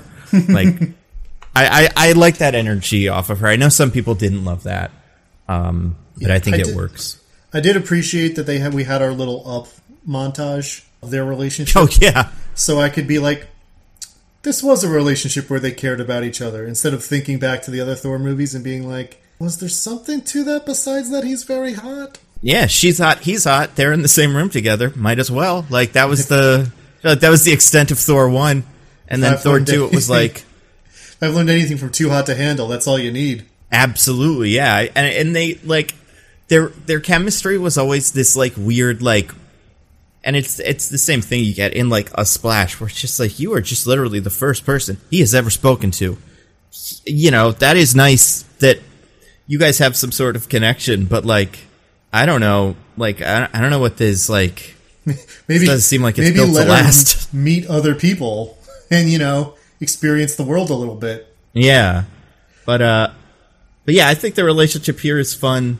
Yeah, I think they do a good job of showing them being kind of silly together and the domestic life part of it working well, which I'm glad they put that in, because having that as a base made me believe the relationship a lot more than I would have otherwise. And I like the idea that, like, they are just both part of the problem with them is they're both just way too busy to have, like, a relationship and they're not quite mature enough to, like, figure that out. So they just go like, oh, I got a call from Nick Fury, I gotta go do something. She's like, oh, there's black hole shit, I gotta go do something. Because they are, like, 2 of the top 10 most important people on the planet.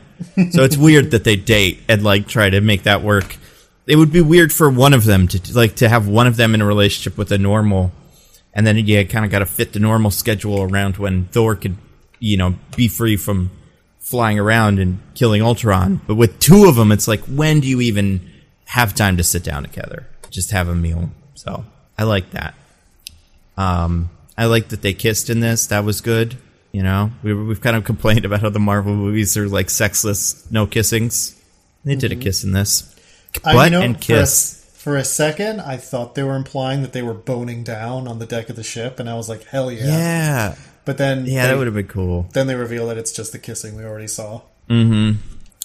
Yeah, that would have been fun. I mean, might as well, right? Like, you're about to die, kind of. I mean, I guess she doesn't know that at that point. Well, I guess at that point, they're going to go fight Gore in the middle of the, Shadow Realm. So that's when they're probably going to die anyway. Realm, which is the planet that all those Yu-Gi-Oh people got sent to. Exactly. It's where Pegasus is. It's such a bummer that DJ died this week from Por the Pud Butcher, because he would have loved to talk about how much all the guys were in the Shadow Realm the whole time. But unfortunately, we can't because he's not here. We can't bring it up. That was the only time we'll bring up Yu-Gi-Oh! This whole pod. Yeah, it's a shame.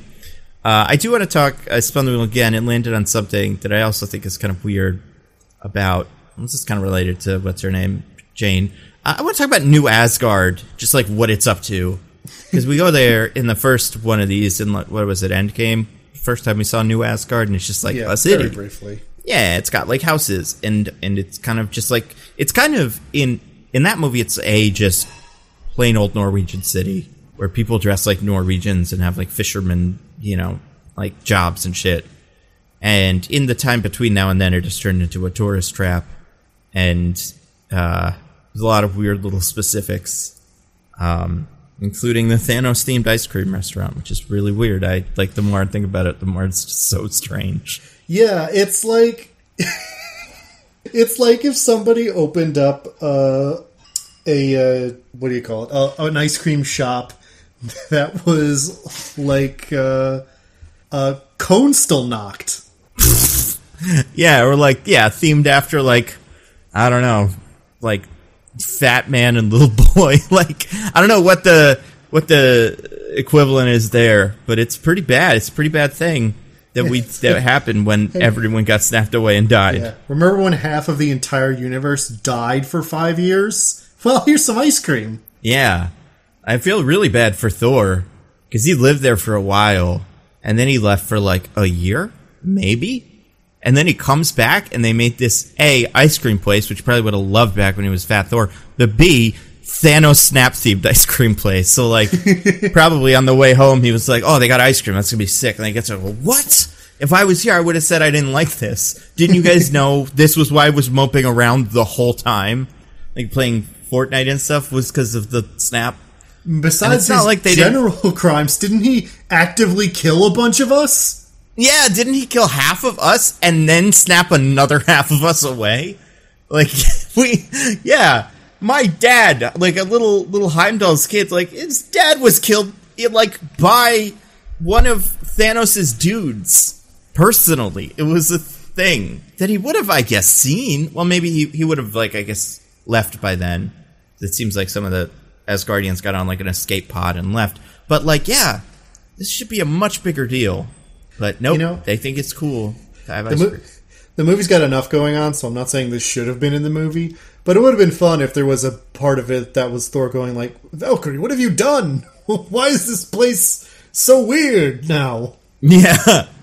Why are you doing Old Spice commercials? They don't even do those kind of commercials anymore. Oh, man. Yeah, the whole thing with the that I forgot about that. The whole thing with New Asgard, it's just he gets there, and it is it's become kind of touristy, and Valkyrie is kind of sad because she doesn't get to do cool shit. She has to go to meetings and stuff, which sorry, that's kind of the job. I feel like that. I guess she used to be a cop or what were the Valkyrie?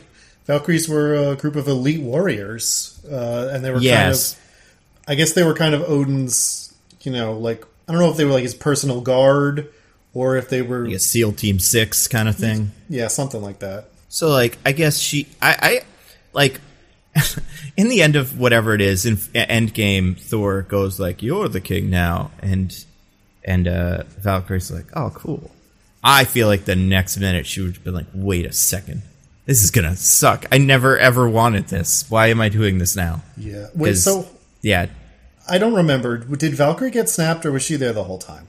She was there the whole time. She's in the Endgame scene where they go to New Asgard dressed like a dock worker, because that's what everyone is at New Asgard. Right. Yeah. Okay, because I was gonna say if not for that 5-year time skip, that would also be person I just met, you're king now. Yeah. She's she's a fun... I like her in these, and I do think she's very funny. like Tessa Thompson is good in these. I kind of wish we either got to spend more time in New Asgard or it didn't do the tourist trap thing. Because it's weird in New Asgard, too, because we see it through Jane's eyes. It's like on the tour. And it's got, so first of all, it's got ice cream cones. Mm-hmm. Then Tessa Thompson doing meetings. And then there's like Old Spice commercials. And Old Spice commercials, yeah. And there's a tour where you go and see the hammer from the first movie, or from Ragnarok, and then they explain the scene from Ragnarok, kind of, what happened there, why that hammer is there. And you can, like, look at it, and that's pretty good. Which, like, I don't remember exactly what that set was like. Is it, like, in a hole? Because it's at eye level. It's kind of like an amphitheater kind of thing. So, like, they dug around it? Because they couldn't have moved it, right? Oh, sorry, like the bits of hammer. Yeah. Huh. Could they have moved it? Does it still have its power when it's broken? I guess so, because the enchantment that he put on it still worked. So I don't see why it wouldn't also have that. And I also feel like if that's the case, you wouldn't just leave it there. I don't know, maybe you would, but I feel like you'd put it in a museum or something. It kind of felt like it should be something that just, it's sitting there. It's like, well, we can't move it. It's there. Kind of like it was in the first Thor movie when it was just like a weird thing in the middle of the desert that no one could figure out. But yeah, I don't know. I guess it's just, I guess they just demolished about 5 feet of the surrounding land. And did you recognize, and I didn't, so, I wouldn't expect that, but the tour guide? Oh, not the tour guide. Big Thor deep cut. That guy is apparently supposed to be, or is the guy in those shorts where Thor is living in an apartment with a guy, just like some dude. Oh, I did not know. Yeah. I never actually watched those, come to think of it. They're pretty funny, and they're nice. I don't think they're canon. They can't be, because it would be insane, but if they were, this guy deserves a better job than tour guide. But they also have the play. We do another play in this one. And it's more of just like explaining the last movie to us, which is, I guess, handy. But I think they included it because they wanted it to be like, this is why Thor's hammer is broken if you haven't seen the other one. Yeah, for sure. Which I don't think they need to do that in this. I feel like they could just assume we know. But I did enjoy the cameo in it, though. Like the one that's not the old ones. We get the return of Sam Neill as Odin, whatever Hemsworth brother, Luke, I think. Luke Hemsworth as Thor, and then Matt Damon, the Crypto King of Chicago, as Loki. And they're doing their bit from when Odin dies. And yeah, who plays Hela? Bursting through a little paper thing like she's at the Super Bowl is Melissa McCarthy. Yeah. What's the story with that? I'm wondering about this now, because there's usually some sort of, like, he's his friend, so that's why he's there. Does she have some connection to, like, Taika Waititi? Sure. Have they ever done a movie together? I don't think so. And I don't think... Yeah, I don't know. I guess... Oh, you know what? I guess she was in Ghostbusters with Thor. He was in that Ghostbusters remake that we all kind of forgot about. Oh, yeah. So, maybe that's why they got hers, because he was like, hey, Melissa McCarthy should be fun. Maybe they're pals now. Yeah. I mean, they had so much fun improvising on set during Ghostbusters, so they probably are really good friends. And then her husband is in it. He's the stage manager for the show. It takes a bow at the end of the show. Now, it's a bad play, right? Like, it's a terrible play. Well, yeah, but on purpose. Like, on purpose, but also it just ends at that point. It's an insane place for that play to end. Yeah, it's a real downer ending. Yeah, like the whole movie, that's just the start of it. But I feel like, I guess that's just what the play is. But I feel like they didn't need to, maybe, if they didn't do a bow, I'd just assume the play continued, but they just stopped there and take a big bow. I don't know, maybe it's like Disney World where you like show up every 20 minutes or something and there's like a different play. And that's just that scene. Sorry, I was looking up why Melissa McCarthy was in this. Apparently her and her husband are just big fans of the MCU Thor and, like, asked on social media, oh, we'd love to be in the next one. We love him. And so Taika Waititi was like, why not? We gotta do that. I'm a big fan of the MCU Thor. I could do it. It wouldn't be as famous, but I'd do a fine job. Also, like, this article I'm reading takes a weirdly large amount of time talking about how the author doesn't care for many of Melissa McCarthy and Ben Falcone's collaborations creatively. Well, that's cool of them, I guess. That's nice of this article. Weird. I mean, they probably had to hit a word count, but yeah, I imagine that is what it is. I feel like that is very strange. What does the article say? Is it just like Melissa McCarthy from movies I hate? It's like Melissa McCarthy and Ben Falcone are in this movie. They're in many movies together, but those movies aren't very good. Here's all of them. Way to go. I like this art. This is a fun article. Yeah, I feel like, I don't know, New Asgard's weird. Also, one thing I think is strange about New Asgard is that, one thing I think is strange about New Asgard is that, like, nobody dresses like Vikings anymore. But, like some of the adults do, but none of the kids do. I don't quite know what their deal is. I mean, I guess it's been, like, 6 years since they went to New Asgard, so I guess that they're starting to, pick up a lot of human customs isn't crazy. Yeah, I guess that's true. They should dress like Vikings. They should go back to eating children. Yeah. Yeah. What was that line? I can't remember, but I liked it. He was like, I'm going to go and get our children, and then we shall feast with them, not on them. We don't do that anymore. It was a dark time. Yeah, that was cute. Yeah. What'd you think of, speaking of things that are dark, what do you think of Thor's costumes in this? He had like 8 costumes. Keep changing his clothes. Not really. There were like 3. I mean, we discussed that the helmet looked absolutely horrible. Horrible. And it was not even useful. Like, it showed up and then left. Yeah, and he just never put it back on. Which good, because it didn't look good. But, like, why was it there in the first place? I mean, to sell toys, obviously, but still. To sell toys, but also it's like, just don't have the helmet and then sell those toys. I don't think anybody's, like, psyched for that helmet in a toy. I guess maybe you can't sell a helmet toy. Now you can sell that. I don't know. I mean... But yeah, nobody liked it. Not being in the movie has never stopped anyone from making a toy of it before, but for some reason they keep being like, we gotta put it in the movie before we can do the toy. Yeah.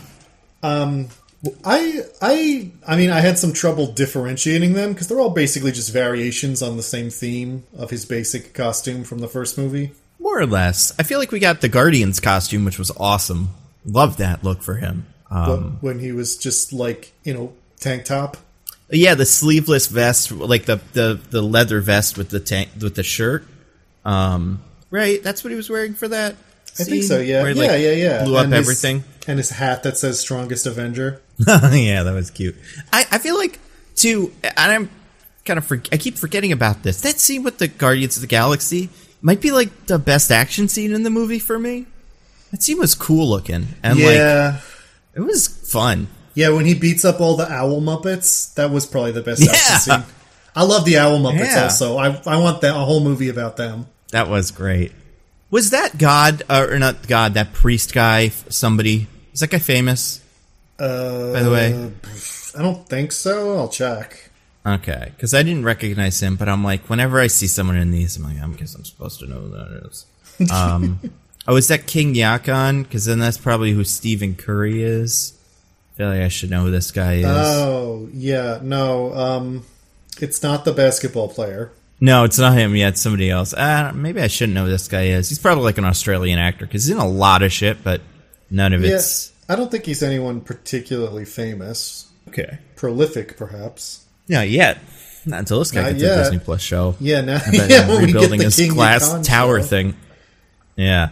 What about... I do think... Because there's that one outfit that Thor wears for a hot second where he goes to visit the page from the comic book.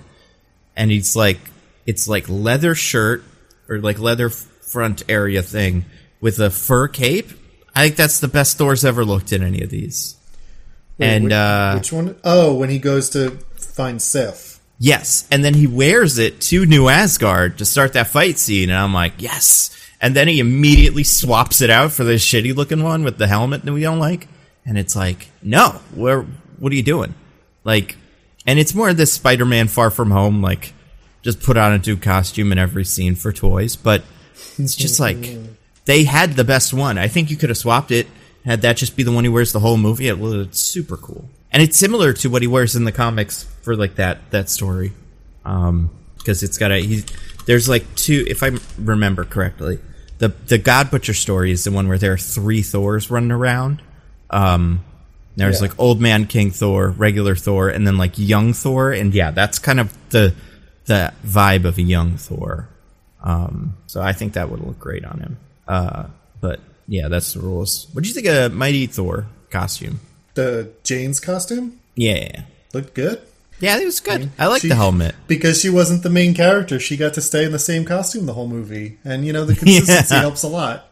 Yeah, it's going to be really hard for them to sell Jane toys in like 2 years based on like her cancer treatment outfit or whatever, because she didn't change outfits enough, but they'll find a way. She's a lady. We can't sell toys of her. Boys don't want to play with a lady. True. That's true. Thor's cancer treatment outfit or something. Or like Korg. That's what it will be. Oh man, yeah. I like Valkyrie's look in this, although I don't think it was too different from the last one. Like I can't remember broad strokes I can't remember what the differences were, but I know like the color scheme is not too different from what she wears when she's working in the Grandmaster's like little employ. But honestly, I couldn't remember enough about her old costume to tell what the differences were. Yeah, like this one seems like it's kind of an amalgamation, I don't know what this one is a new thing now that I'm looking at it, and it's pretty different from any of the ones she wore in the other 2 movies. But it doesn't look that specific, I guess, to be super memorable. It's not really great like that one Thor costume, and it's not really bad like that other Thor costume. So it kind of just like skates by. Yeah, I mean, it's just her stuff is just not as like flashy or visually interesting as the Thor costumes, so they don't really stick out in your head. I did see a behind the. I was gonna say I saw a behind the scenes thing. Remember when she's wearing a Phantom of the Opera sweatshirt for like 20 minutes? Yeah. Apparently that was just her costume or her sweatshirt or someone's sweatshirt, and they were like, "This would be fun." And it was between that and a cat sweatshirt, and they went with Phantom instead. Yeah. Which I think is a smart choice. It would have been too distracting. But Nando would have been thinking about Cats 2019 the whole time. Yeah, I mean, it would have been like, where are those gods? Where's Skimbleshanks, the god of trains or whatever? Like, man, well, we couldn't possibly have them recruit Skimbleshanks, because then the movie would have been over immediately. And besides, he was far too in demand at the orgy.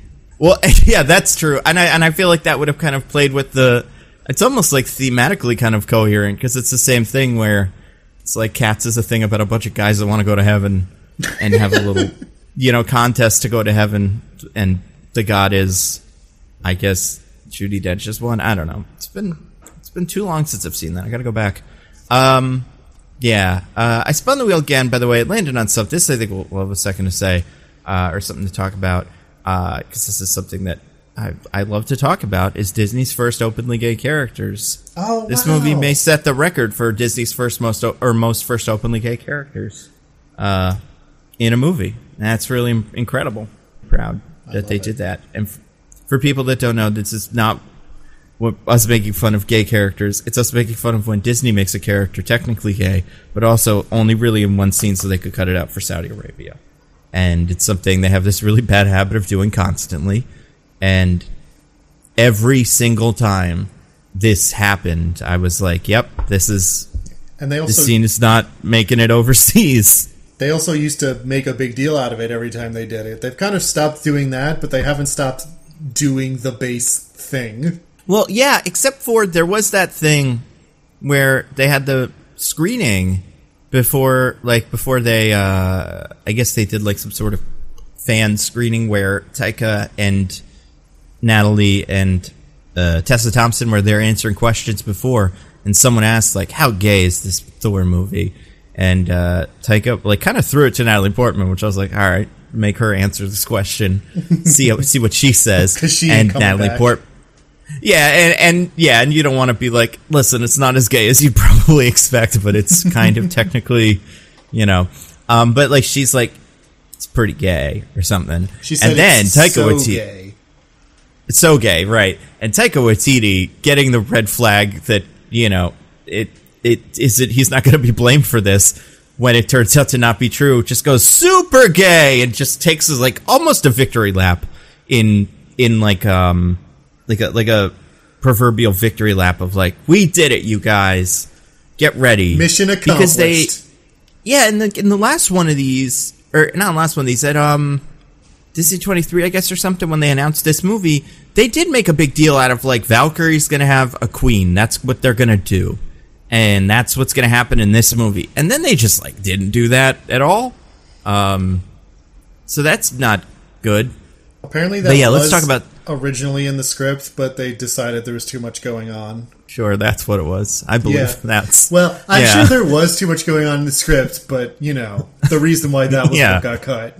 Yeah.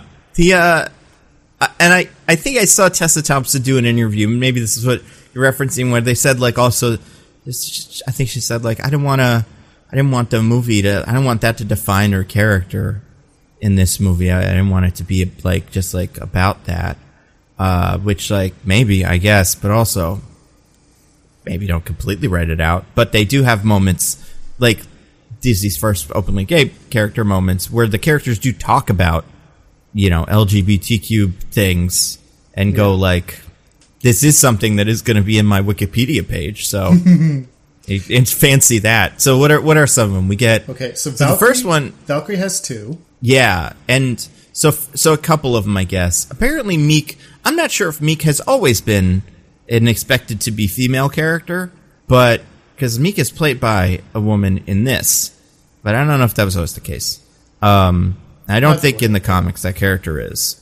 No, but either way, they don't really draw any attention to that in the movie. Yeah, well, yeah, and in this one, Meek is kind of like dressed in a female presenting way, which is like, oh, that's something. That's a thing that they're like, that's something that people talk about these days, so they put it in the movie. Great. But yeah, then the first Tessa Thompson one is, I guess, not. Well, is the boat the second one?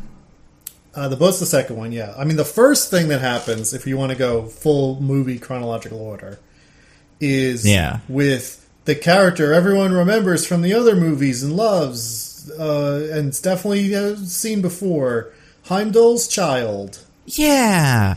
I feel like that's not a thing, right? Like, no, I went looking because I was like, am I crazy? This character's new, right? And they are. And they can't have been that new because Heimdall's been dead for a while.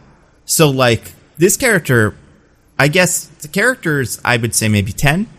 So, Heimdall died maybe this character was just being conceived right before Heimdall died. Because, like, a lot of time, 5 years passed. Well, Heimdall died after the snap. In the beginning of Endgame, right? Yeah. Or the beginning of Infinity War, sorry. Beginning of Infinity War. So how much time has passed between end of Endgame and now? Not a lot, I don't think. Like a year or two at most. So yeah, so that's 7 years of Heimdall not being around for this kid's life. So maybe the kid didn't even really, like, ever... So, like, maybe the kid was, like, a straight-up baby when Heimdall was killed. Unless Asgardians, take a long time to stop being children. Oh, yeah, I guess they... Well, do they? We don't know. They've never really been clear on that. Yeah, that's true. But yeah, so what's the deal with everyone's favorite guy? I think the character's name is Astrid, right? No, Nando. The character's name is Axel. Wow. Fascinating. So there's a thing here where, to explain, if you haven't seen the movie, Heimdall's kid shows up, and Thor's like, it's Astrid. And Axel goes, actually, it's Axel now. And Thor's like, what? Heimdall gave you that good Asgardian name. You can't not use it. And then Korg's like, stop being a dick, Thor. And Thor's like, fine, Axel. Which... Yeah. I think... So Astrid is a female name. You might remember it as the name of the girlfriend in How to Train Your Dragon. I knew I remembered that from somewhere. Yeah, that must be who I'm thinking of. So, like, the implication is that Axel is trans, but nobody ever, like, says that or affirms it. I mean, it doesn't have to be, like, a huge deal thing where they're like, what, are you telling me that you're transgender now, Axel? Yes, Thor. You see, some people are assigned a gender at birth that does not conform with their actual gender. You know, like, we don't need that. Yeah. Well, I mean, I'm not saying, I don't think we need that, but it does seem like something that they could put in one of these, and then we got the version we got the Saudi Arabia cut. You know, like, where it's just like, you watch it and you're like, I think there's something going on here that didn't make it to my version of the movie. But, yeah. So, yeah, that's our first openly gay character. Yep. And it's kind of weird because Thor's being a little transphobic, but they get over it really quickly, and then it never gets brought up again.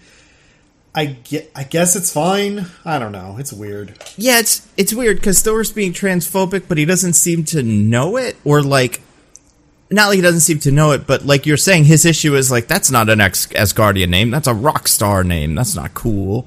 You need an Asgardian name. But yeah, that's not the problem with that's not what the issue usually is with transgender names and stuff.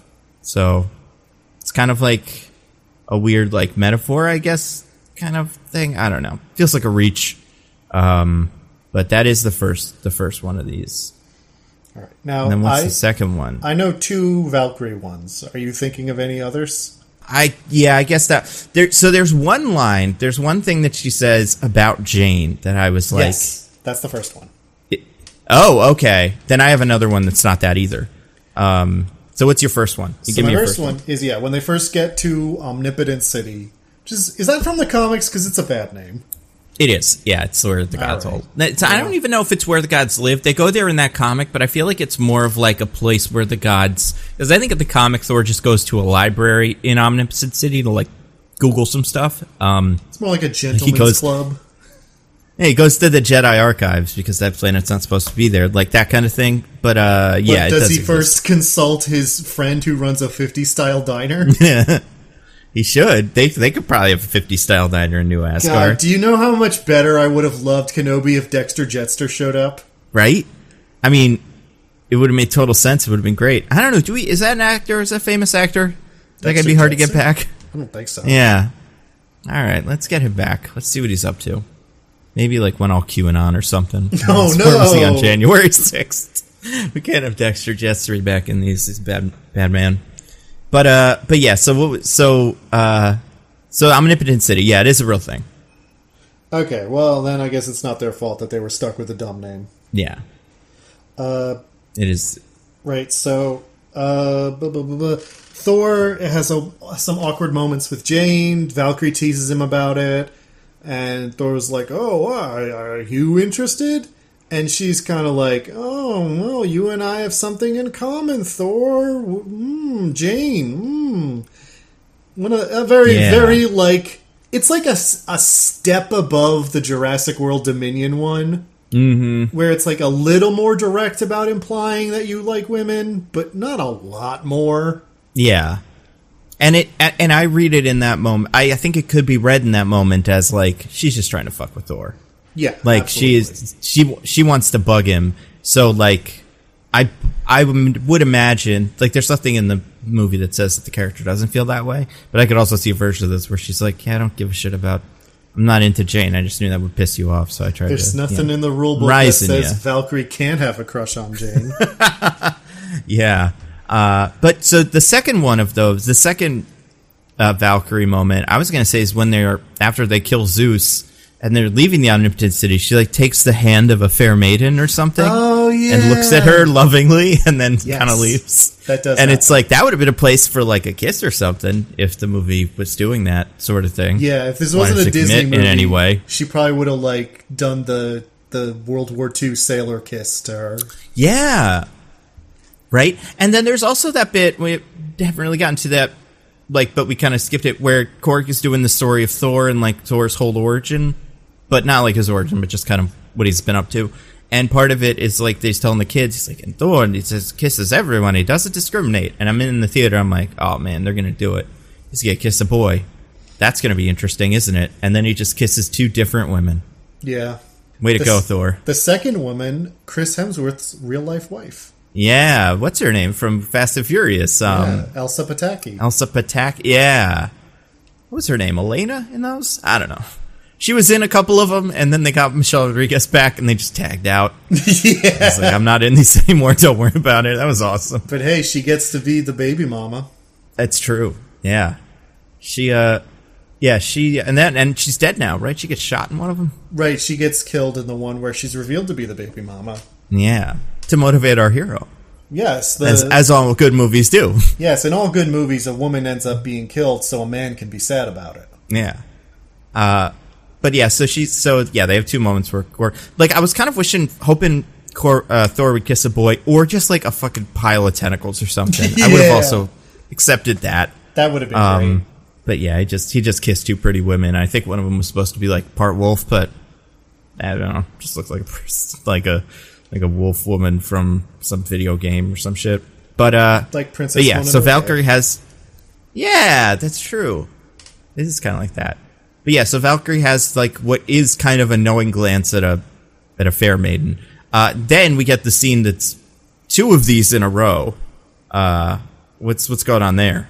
So, the quiet moment on the ship before they make it to the Shadow Realm. The only one I remember, I don't know what other one you're thinking of, is Korg, who is now just a face, and Valkyrie are like chilling out while Thor and Jane work out their biz. Yep. And they kind of obliquely talk about the fact that Valkyrie's like true love was a woman in the Valkyries with her who died when they attacked Hela. Yeah. Like they do explicitly say girlfriend, and that she was like her lover, and now do like meaningless flings because you can't handle losing someone so important to you again. So I will say this is much more direct than these other ones have been in saying like, yeah, you date women. Yes. And I feel like that was very subtexty in Thor 3, where like you saw the scene of whoever that was supposed to be. I think that character, because I don't think this Valkyrie is the Valkyrie that is Valkyrie in the I think they're different characters. And I think the character that is her girlfriend is the one that is usually Valkyrie or something like that. I have a hard time keeping track of this. But, because Valkyrie is both a job and a superhero's name. Yeah. Because there's one of them that is Brunhilde, and I don't think that's who this is. But I think the girlfriend was that. Anyway, doesn't really matter. But, what was I saying? But yeah, so in 3, I think, everybody was like, I think she was supposed to be dating that one, and that's why she's so sad, but also she could just be sad because they were good friends. So they said it in this one. I was going to say the other one is when Korg says he has 2 dads. Oh, yeah. That's part of his, like, when my dad met my other dad, which... And I guess, actually, then there's another one at the end. There is another one at the end. Also, I'm sure there could be many explanations for how the Krogans work. We do know that Korg has a mom as well, because he doesn't like his mom's boyfriend in the 3rd movie, so kind of want to see Korg's family tree. But, yeah, and then Korg eventually meets a boy who is a rock man who is named Dwayne as a joke. Yeah. Has a rock mustache, so, yeah. And I mean, I guess, like, I feel like if anything, the part of this movie where I'm like, maybe we're going to get the openly gay character here is the idea that, like, the gods just have orgies. You know? I feel like we could have easily snuck in a little something where, like, I don't know, Thor and Zeus are like, by the way, what happened between us at the last orgy? Crazy. And Thor's like, shut up. I don't want to talk about the last orgy. But that would have fit into this category of first openly gay Disney movie character, so it's still not quite enough. But yeah, I don't know. I think they could have gone full Queen Valkyrie thing. Or maybe, even if she is having meaningless flings, just show one of them. Show a girl kind of, I don't know, meeting up with her, and then in like the attack, it's like, who's that? It's the middle of the night. Have her come out, and then like someone else come out, and she'd be like, "No, babe, go back to sleep." Yeah, but then that would be bad. I do think, we were talking about this before, I think Eternals is the only one of these where I'm like, they actually kind of did it. Like, I think that's the closest we've gotten to one where they fully commit in a Marvel thing. It's the only one where you don't have to cut out just like a line or two to remove it. Yeah. Yeah. And they did a kiss on screen. Like, that's a main character with a name, not the woman from the background of Star Wars, kissed another character of their same gender. Like, that's... And we didn't even cut to a big slug man reacting to it. I mean, you could call Richard Madden that, but I would not say he was slug-like in that movie. I would say it was quite studly and not slugly, but that's just me. Depends on your feelings towards slugs, I guess. Yeah, it depends on how you look at slugs. Yeah. What's the next one he's coming out? I guess She-Hulk. I feel like She-Hulk will probably have something for sure. We'll get one of these. I think She-Hulk could do like a... I don't know, that's tricky, because She-Hulk usually isn't like... She-Hulk is usually straight, as I understand it, but she does love to bone. Yeah, I feel like they're going to have a very sex-positive She-Hulk, generally. What are the chances she absolutely destroys a bed? Oh, I would say 100%. I think it won't be like Luke Cage where we watch it happen. But yeah. I think there's one scene in the trailer where she carries the man into a bedroom, and I think that will happen. And then we'll smash cut to leaving the bedroom, and then he's like just laying in a completely destroyed pile of bed, and she's just like going to grab a Gatorade from the fridge, all cool and happy. Like, I think that's what we'll get. If they're brave, and if not. I mean, and then, you know what? The first Iron Man has a strong implication that Tony just fucked. Like, yeah. It has been in these. Yeah, it's just... And I think the problem with these, and to, like, Tessa Thompson's potential credit, is, like, there's just no time. If we're doing a 2-hour movie, and we're doing Por the Pud Butcher and the Mighty Thor, like, where do you put it? And I'm sure there's plenty of places to put it, but I do think, like, a TV show like this, there's plenty of... Like, we got some options. There can be a whole episode of just, She-Hulk dating guys and going on Tinder, like in the commercial. So I hope they do that. But yeah, I don't know who the first openly gay character will be from that. Probably someone she works with or something. I don't know. She's like, I feel like everybody, now that I think about it, everybody in the She-Hulk orbit is straight.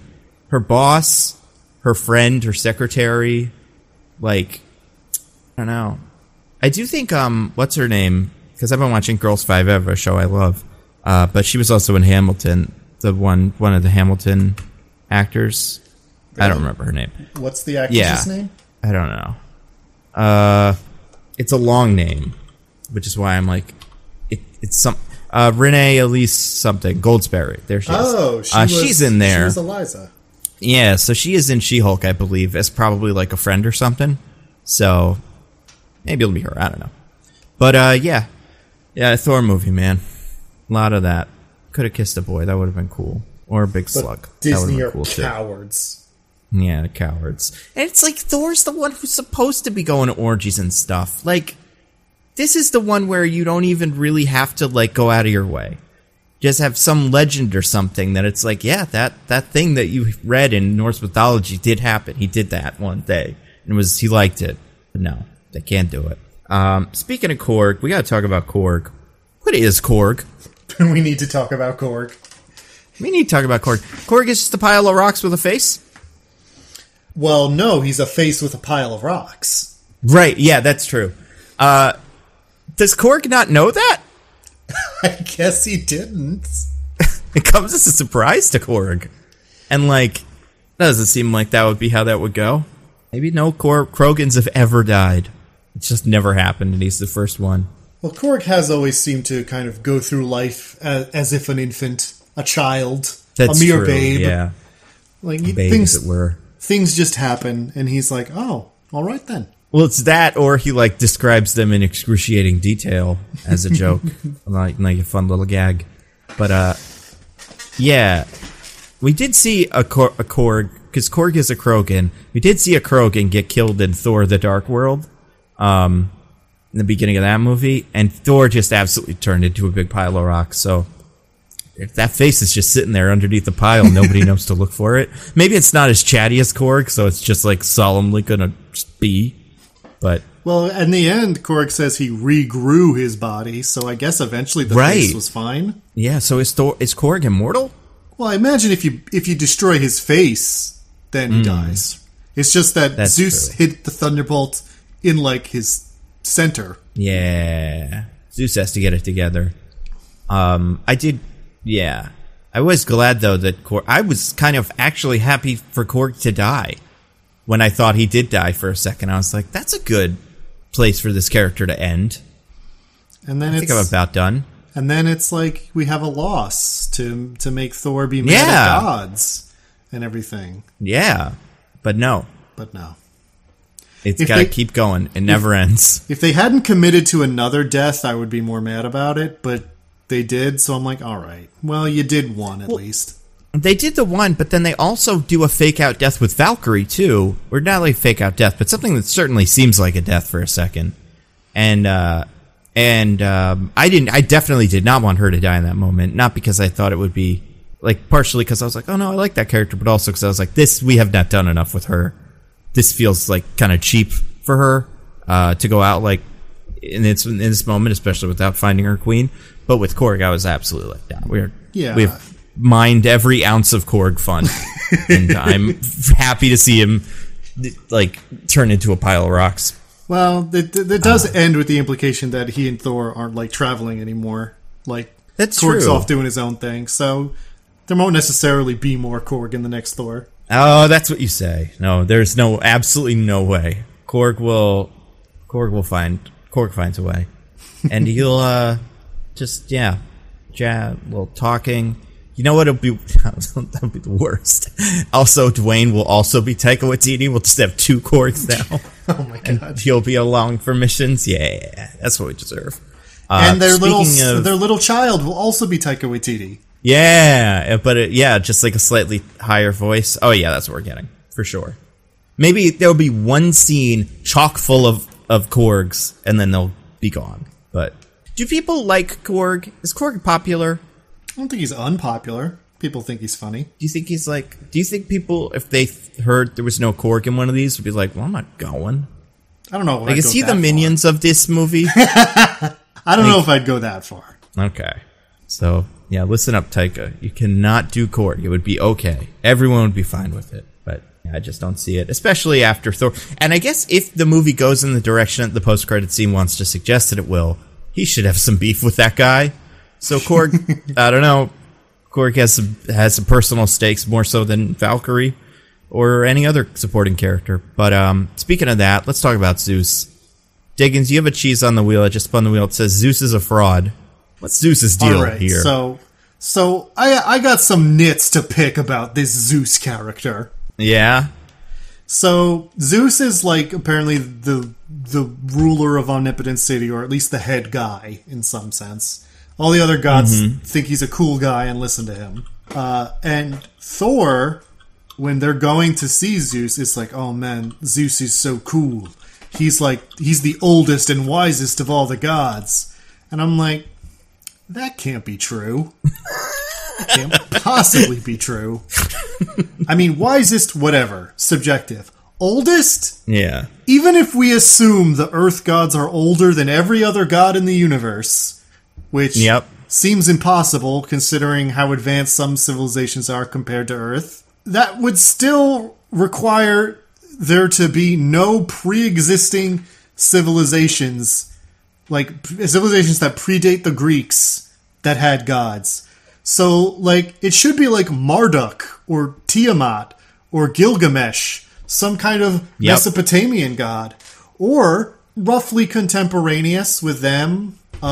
Some gods that we know absolutely exist in this universe. The Egyptian gods. Yeah. Well, I mean, and did they all die in that show? I can't remember. No. That show was not very good at the end, but... They didn't die. It's their avatars got killed, but that doesn't kill them. Right. That's true. Then, yeah, they totally should have gone. Yeah, Khonshu should have shown up and been like, what's up?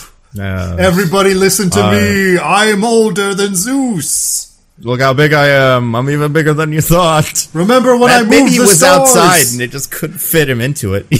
Yeah, right? Remember when all your planets got all fucked up that one? That was me. Maybe they all hate him.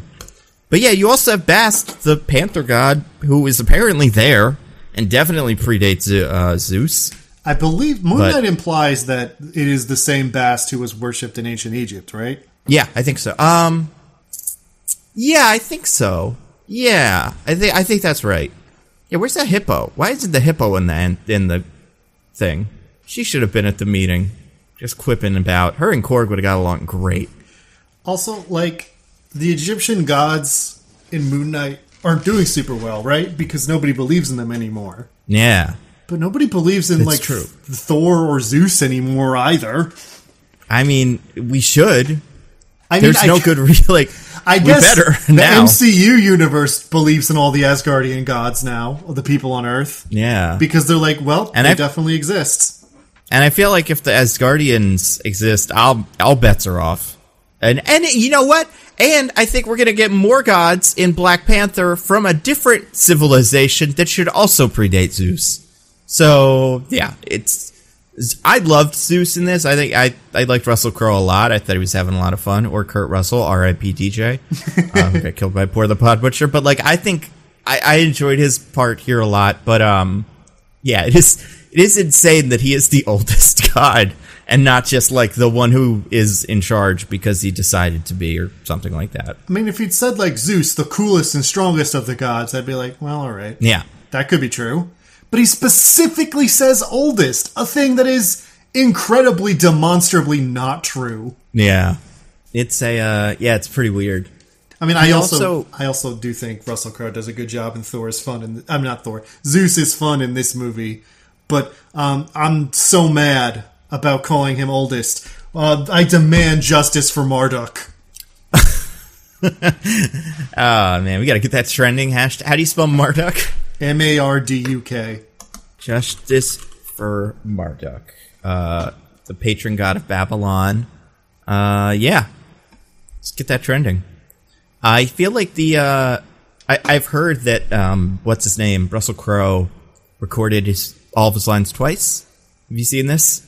Oh, yeah. Because he wanted to do a goofy Greek accent, and Taika Waititi was, so we did a regular British and a goofy Greek, and I mean, I'm putting Greek in big quotation marks here. Yeah. He did like a Greek accent. Who else has that accent? I'm trying to think of like what cartoon character he was emulating, but it definitely felt like a cartoon character version of a Greek accent.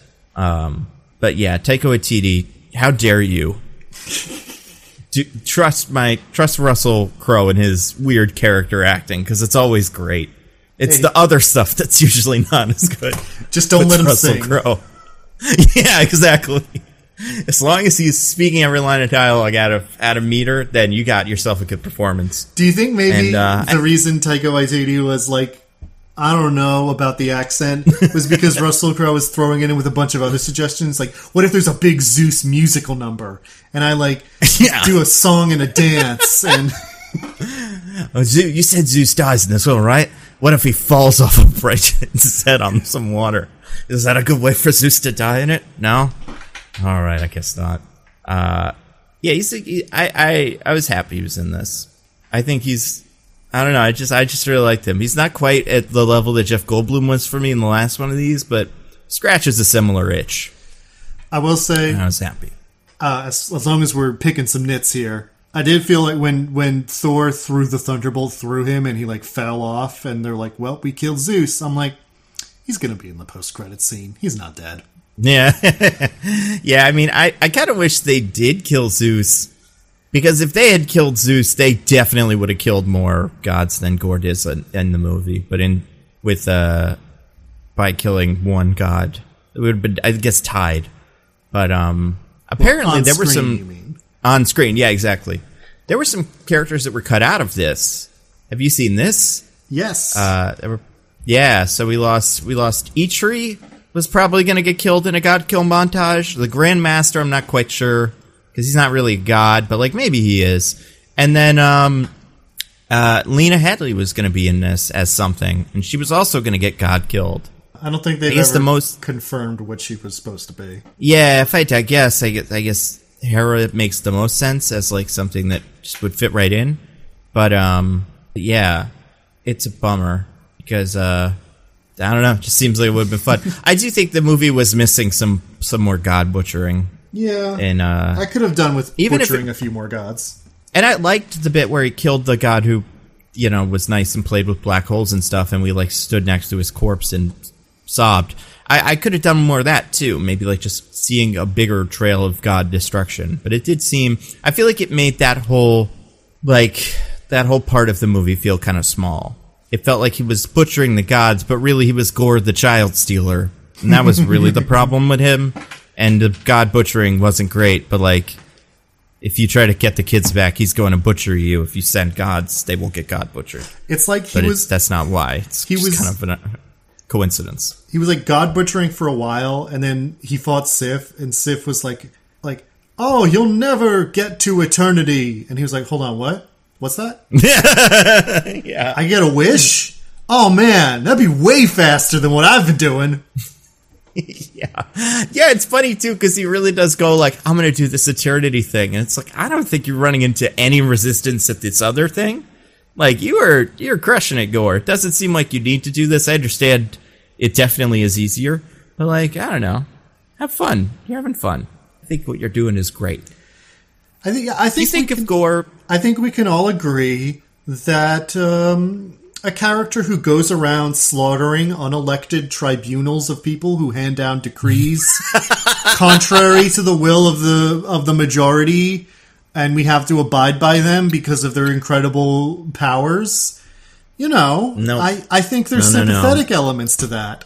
I actually just saw a text from Chuck Todd saying that we should be civil with Zeus, and if we disagree with him, we should just let him eat his dinner far from his house. That is very fair and very civil.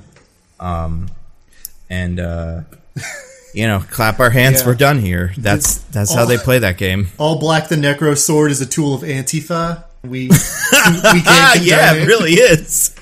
Yeah, good for Anti. I mean, I do think this movie does make. It's funny because in the comics, the comics make a kind of strong case for like the beginning of Gore's story as like, Gore, kill the gods. You pray to the gods. They do exist. They don't help because they're all pieces of shit. Go for it. I don't think in this movie it makes a huge case against the gods. It makes a really strong case against his god. Yeah. And I guess Zeus. But like all the other gods seem cool. And like they're, if anything, whenever they get involved in one of these stories like Moon Knight, it just makes things worse. So, like, maybe you just don't want gods, you know? It probably would have killed your family even earlier. But, yeah, I feel like, I do think that has always been, like, kind of a silly concept.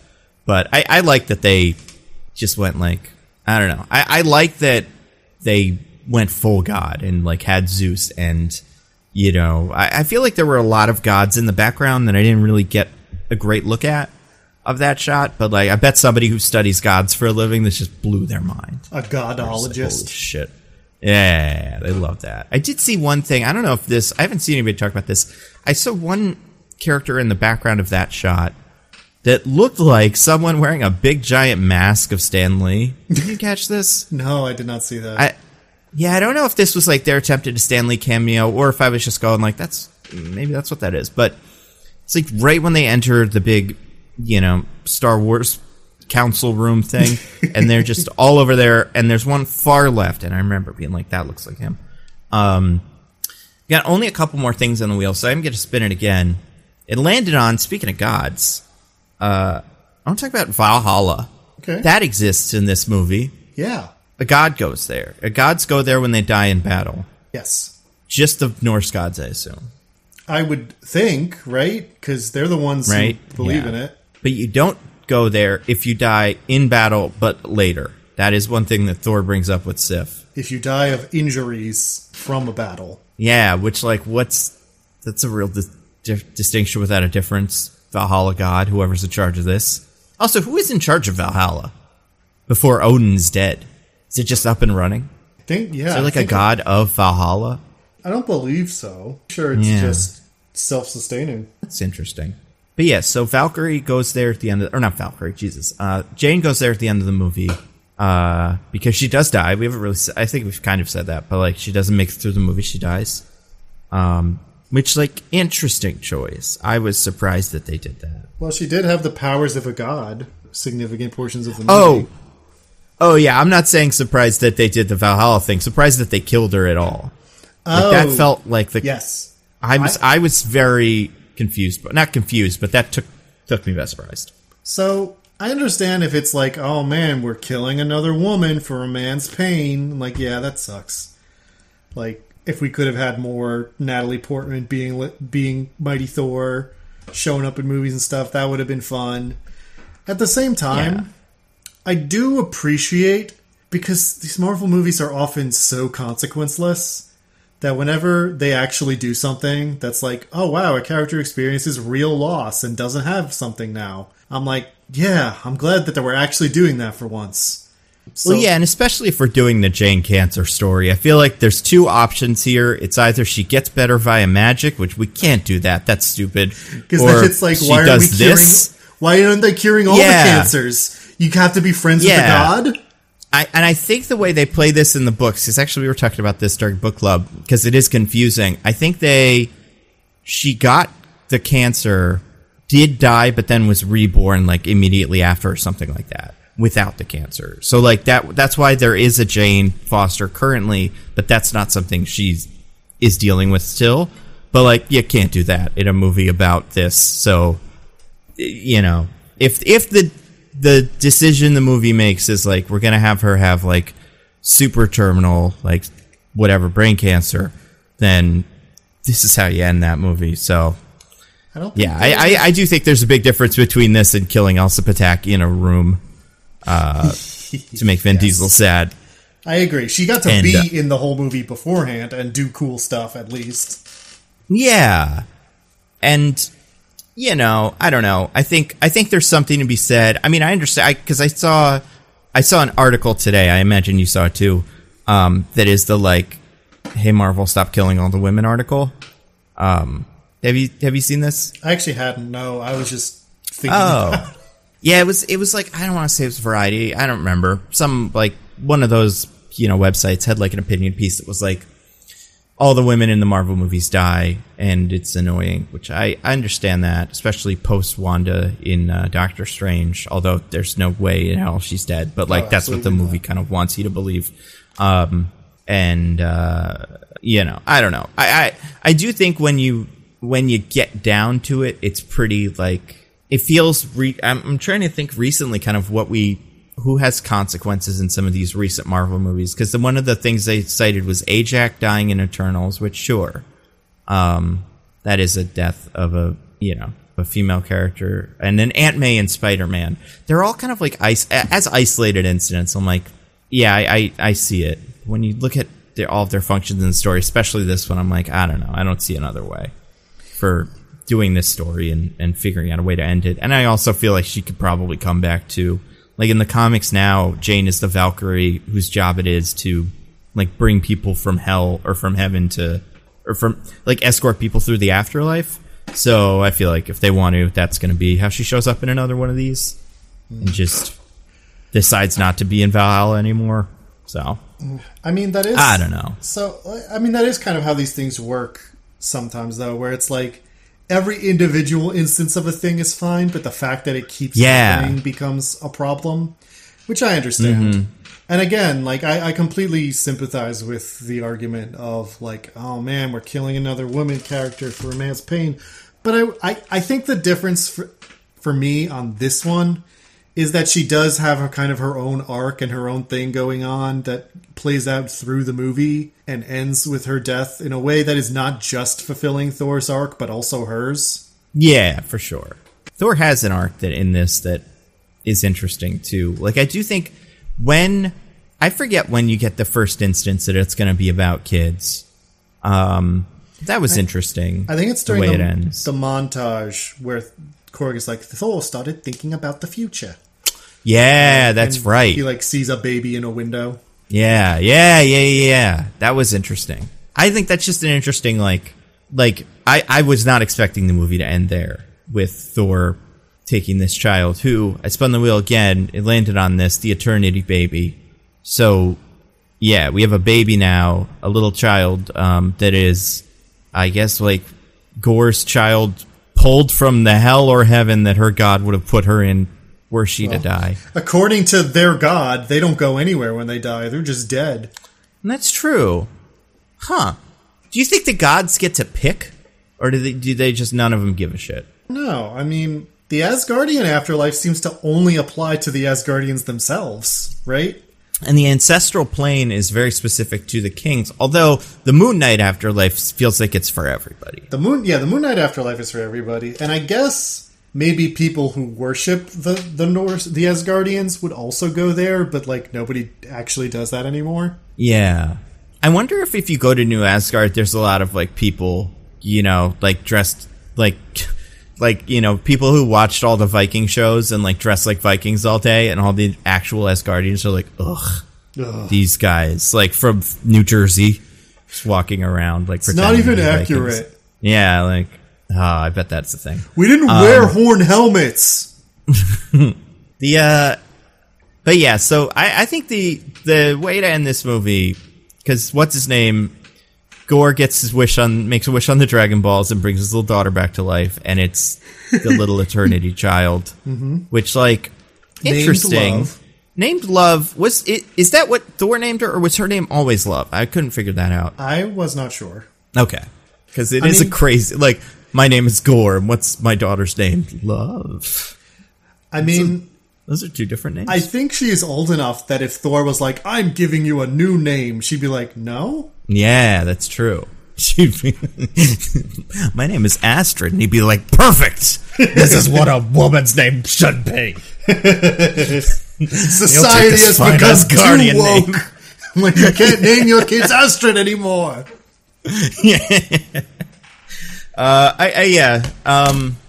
And yeah, Thor makes her pancakes, and then they go fight things, and she has superpowers that are infinity powered. And Thor, I do think it's interesting that Thor has Mjolnir again, as like, I think it's one thing that I think is interesting in this movie is I think Stormbreaker has a weird arc. That you figure by the end of it, like, Thor is gonna have realized he loved Stormbreaker all along, and it's his favorite hammer. But then in the end, he's back with Mjolnir, and the kid has Stormbreaker now.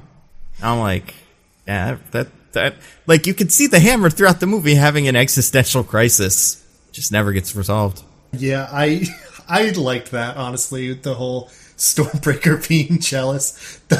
Oh, yeah. Stormbreaker slowly floating in from the edge when he's trying to summon Mjolnir.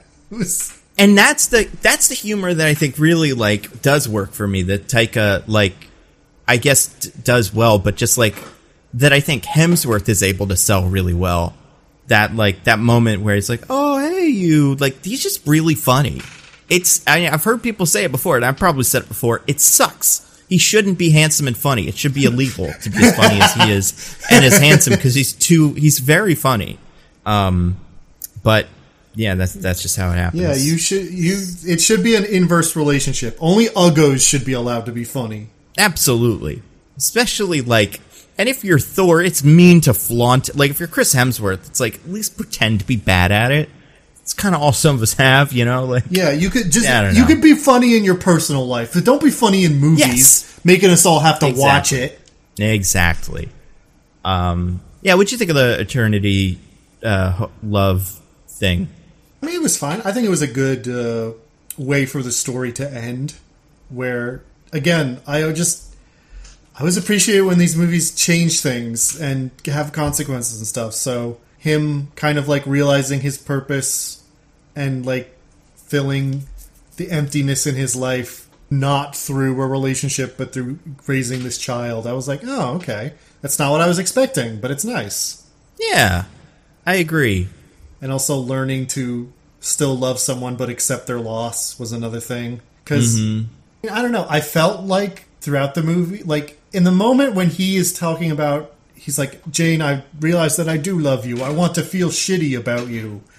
Oh, yeah. Whatever. I was like, I mean, I like this moment because these are two charismatic actors and everything, but I don't know how well that actually serves the message. And then it was like, in the end, it was like, oh, actually, he does have to let her go. And it really is about learning to be okay with loss, instead of, guarding yourself so you don't have to ever feel it. And it's like, oh, movie, you actually did it. I doubted you. Good job. Yeah. Yeah, why don't people like this movie? I don't get it. You know what? I think all of the same kind of, like, I think we're on different sides of Doctor Strange, but I do think in a year we'll look back and go, oh, Doctor Strange was good. I think we'll definitely do that with this. Like, look back in, a year, and everybody that's just kind of hating on this movie will go like, actually, that was pretty interesting. Like, they did some interesting things, and they deserve credit, because, I mean, it's again, a Marvel movie. If you don't like the humor style in it, and, like, the jokes don't work for you, like, fair enough. I get it. It's not for everybody. I just don't understand why it's getting this, like, one of the worst ones rap. I feel like, it's so strange, because the worst ones of these are this and Eternals, probably on IMDb, and they are definitely not the two worst ones of these. Oh, absolutely. Or not on IMDb, on Rotten Tomatoes. Yeah, but yeah, like, those two, maybe not the best, but, like, yeah. Oh, yeah, no. Easily not the worst. I'm not saying this movie's, like, incredible. I would put it on maybe my second tier, as far as, rough quality of Marvel movies, but it's good. Yeah. I think it's like, I think you can make the case that it's the best Thor movie. I think most people like Ragnarok better, and I do think, like, having Loki really helps Ragnarok. And having Hulk. Like, I think those relationships are just, it's fun, and it's fun watching him bounce off of Mark Ruffalo in a way that I think Natalie Portman is too.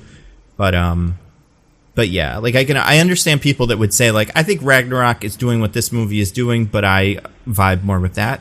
But I could see someone saying that they have that feeling about this movie. So, yeah, I don't know.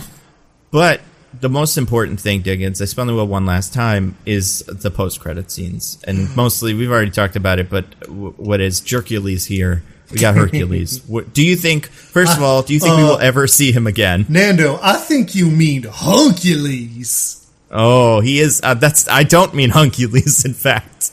We talked about this. There's another Huncules out there somewhere that this is not. Although, maybe he'll get hunky by the end of it. Who knows? I don't know. I did like... Maybe when he actually shows up in 10 years. Yeah, exactly. Like, I did like that they decided to make, what's his name, Russell Crowe, a big fat guy. Like, I thought that was fun. But, yeah, I feel like Hercules has to be at least a bigger dude. Like, just, like, built like a, like a barrel. But, yeah, we have a very tall, kind of slender, almost like a soccer player's body, Hercules. And yeah. And also made entirely out of CGI. That's true. Yeah, well, I mean, he's going to fit right in these movies. He might as well be. It's like half of them. But yeah, we get the bit where, what's his name? Zeus is like, I'm pissed about Thor. Which, like, I get, but it's also kind of like, I don't know. I think Thor could make his case for, like, hey, I don't know if you guys saw, he was at Eternity, like, the other day. Although, I guess the gods wouldn't have given a shit about all the kids dying, and then if he didn't do that, then Gore would have just not been able to get to Eternity. Also, like, a defining trait of Greek gods that I'm hoping they're carrying over is that they're unbelievably petty. Yeah, I hope that happens. Like, I would love to see, like, I don't know, what would it be? Like, Thor. What do you think the fifth one of these is? Assuming they get one, which I'm sure we will, because that's just how this goes. I mean, they even, at the very end, there was a Thor will return. Yeah, I was wondering about that. Is he on the hook for anything in the future? I don't think he is. There's nothing announced, and I don't know the state of Chris Hemsworth's contract, personally. I feel like they've been signing some of these actors to shorter contracts recently. So I bet he will, but although, how funny would it be if he never showed up again, but Liam Hemsworth's actor Thor comes up again, and that's what we meant. He's in the next Doctor Strange movie doing a play of this movie, people, and don't be mad at us. Also, how about that scene where Matt Damon pointed at us and told us all to buy cryptocurrency? What a fucking chump he is. I really just don't like him. He's dead to me. The scene where they are talking about acting and giving the people a show is cute. Like, I don't want to take it away. I do enjoy him in these, but I just don't like him anymore. I did like how they were kind of making fun of how all the plays are about, like, the worst moments in Asgard history. Where they're like, all our children just got kidnapped. We should make a play about this. Yeah. Yeah, that was cute. But yeah, I don't know. Or do you think we're going to... Do you think by the time they make a fifth Thor movie, any of this Hercules shit will matter anymore? I'm trying to think. What was the last thing that showed up in a post-credit scene where it was like a new guy that actually happened? I feel like the problem has been a lot of these have been... A lot of the recent ones have been this, like, hey, it's this new guy. Or, like, ones that have directly led into the next movie, and that's been, like, the plan the whole time. Where it's like, that the end of Iron Man 2 is Thor's hammer. It's like, okay, good. Because we know that's tomorrow's movie. But with this, it's like, wouldn't it be fun if Harry Styles was in an Eternals movie? Ooh. Maybe you'll see him and maybe you won't. Let me look at, I'm going to list some Marvel post-credit scenes. I mean, because it's been this, it's Harry Styles, it's Clea, it's him in this. Let's see. You got Yelena showing up in Hawkeye. I guess there's like that. Again, that was one that I think at the time we knew that was coming, or like it seemed very clear that was where that character goes next. You had Venom and Spider-Man. Now that's one of the greats. Yeah, I'm so mad. Yeah, you had Blade in Eternals. That was a weird one. Yeah, and also still hasn't happened. Nope. And probably won't. Not like won't, but I could see that one never. I could see Blade showing up, but I could see... I don't necessarily think we'll get a Dane Whitman cameo. Yeah, I mean, like, I'm looking at these now. Like, some of them are, like, the next movie will have, you know, like Thanos. Thanos shows up at the end of Thor Ragnarok in his big ship, and it's like, oh shit, he's there now. You know what? You know which one we've never gotten? Spider-Man Homecoming has the bit where the Mac-Gargan Scorpion guy is in jail with them, and he's like, hey, watch out. You know what one we almost got, or we're about to get, is Guardians 3 is going to have Adam Warlock. And that was something that was back in the first one of those. So maybe that was the post-credit scene of 2, was her being like, I'm making a guy to destroy the Guardians because they stole my batteries. Exactly. Well, actually, you know what? Above that is Carl Mordo confronting Joseph Pangborn. So that's the Doctor Strange one. And that might as well have not happened. Yeah. Like, we never saw that guy again. Well, and that, I think, feels like what are you talking about? Doctor Strange in the last movie was like, remember all the cool fights I had with Baron Mordo in the past? Anyway. Yeah. And then they almost cut his head off, but then they decided not to put that scene in, so then it never happened. And, yeah, I feel like... I don't know.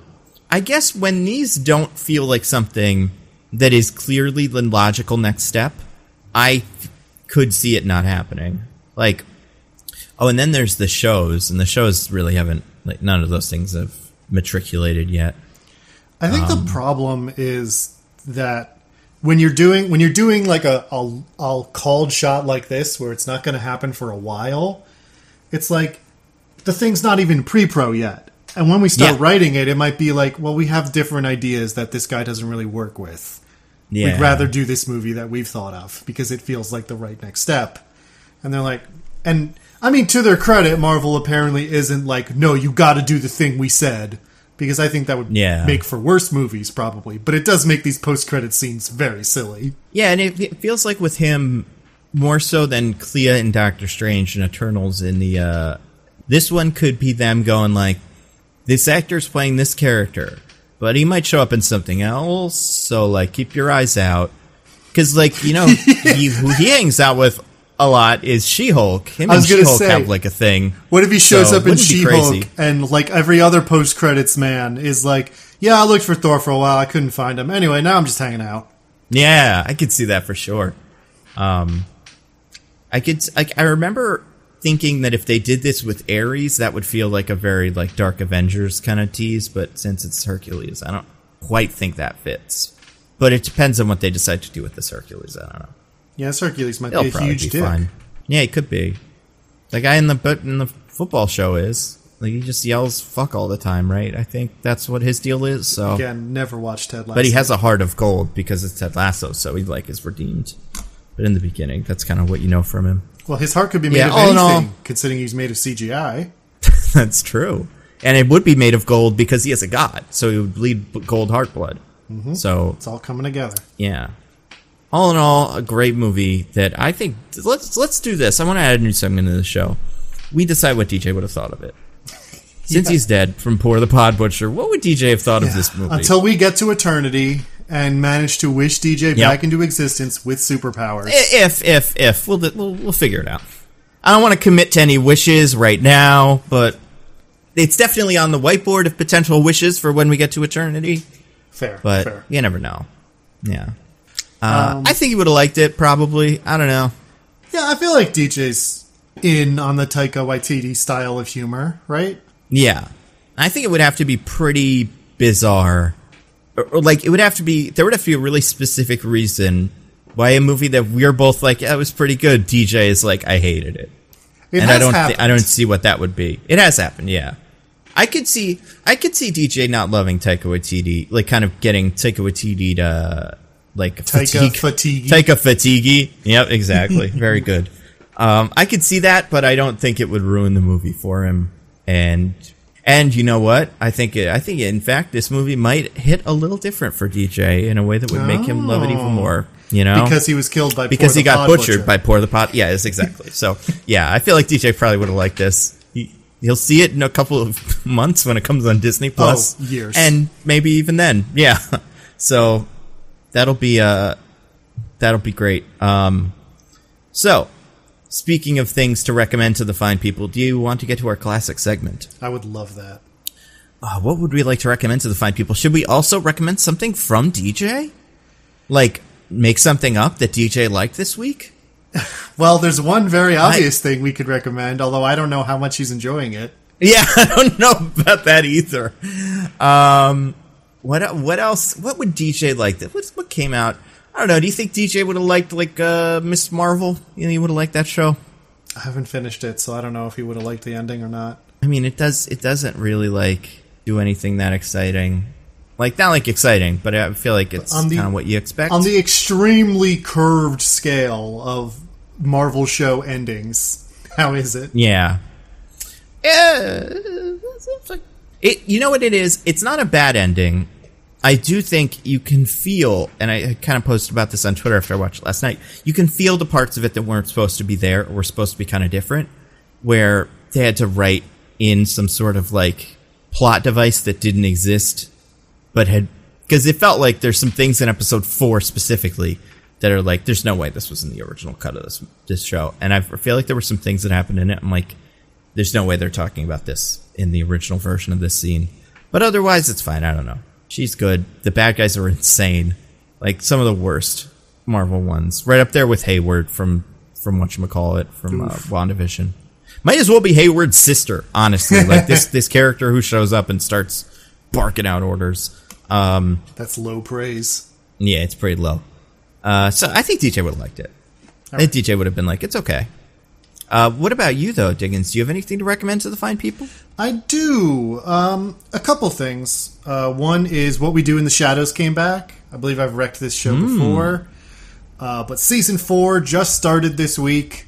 It's a really funny show. Premieres strong. I mean, like I said, I've wrecked it before. Vampires, kind of loser vampires living in Staten Island.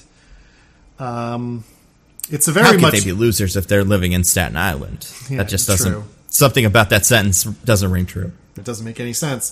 But yeah, no, I mean, like, things have changed, but it's never a show that's taken itself too seriously as far as plot goes. So it's pretty much just more of them dicking around. But hey, that's exactly what I want. It's a great show. Watch it. It's funny. Also, I saw another play this past weekend. Oh my god. Was it about the ending of Thor 3? Because you saw the middle. Did you see any of the rest of it? Yeah, I saw the whole thing. They actually put it up on Broadway. Matt Damon was there, Luca Hemsworth, Melissa McCarthy, everybody. Now that I'm thinking about it, I actually really, really preferred it if Melissa McCarthy was Hulk. Wouldn't that have been funny if that was the play they were doing? I'd like to see anybody do a Hulk. Ben Affleck. Get Ben Affleck to be the Hulk of that universe, Matt Damon. If you haven't burned that bridge with your crypto bullshit. I don't know. Anyway, go on. What was the play? So a cool play. It was a cool play that I enjoyed, but Nando might not be too happy to hear me say that. What? Because it's called A Strange Loop. Oh. Yeah, I mean, I don't like it because it beat the one I like, and that was the one I liked. But what did you like about this one? So A Strange Loop is a Broadway musical that is about a queer black usher, like an usher at a show, at a Broadway show. At a show? Hold on, Diggins. Hold on a second. You're blowing my brain. You're telling me you watched a show where the usher was in the show? Well, the show he's ushering is Lion King, so it doesn't get too recursive. Ah, okay.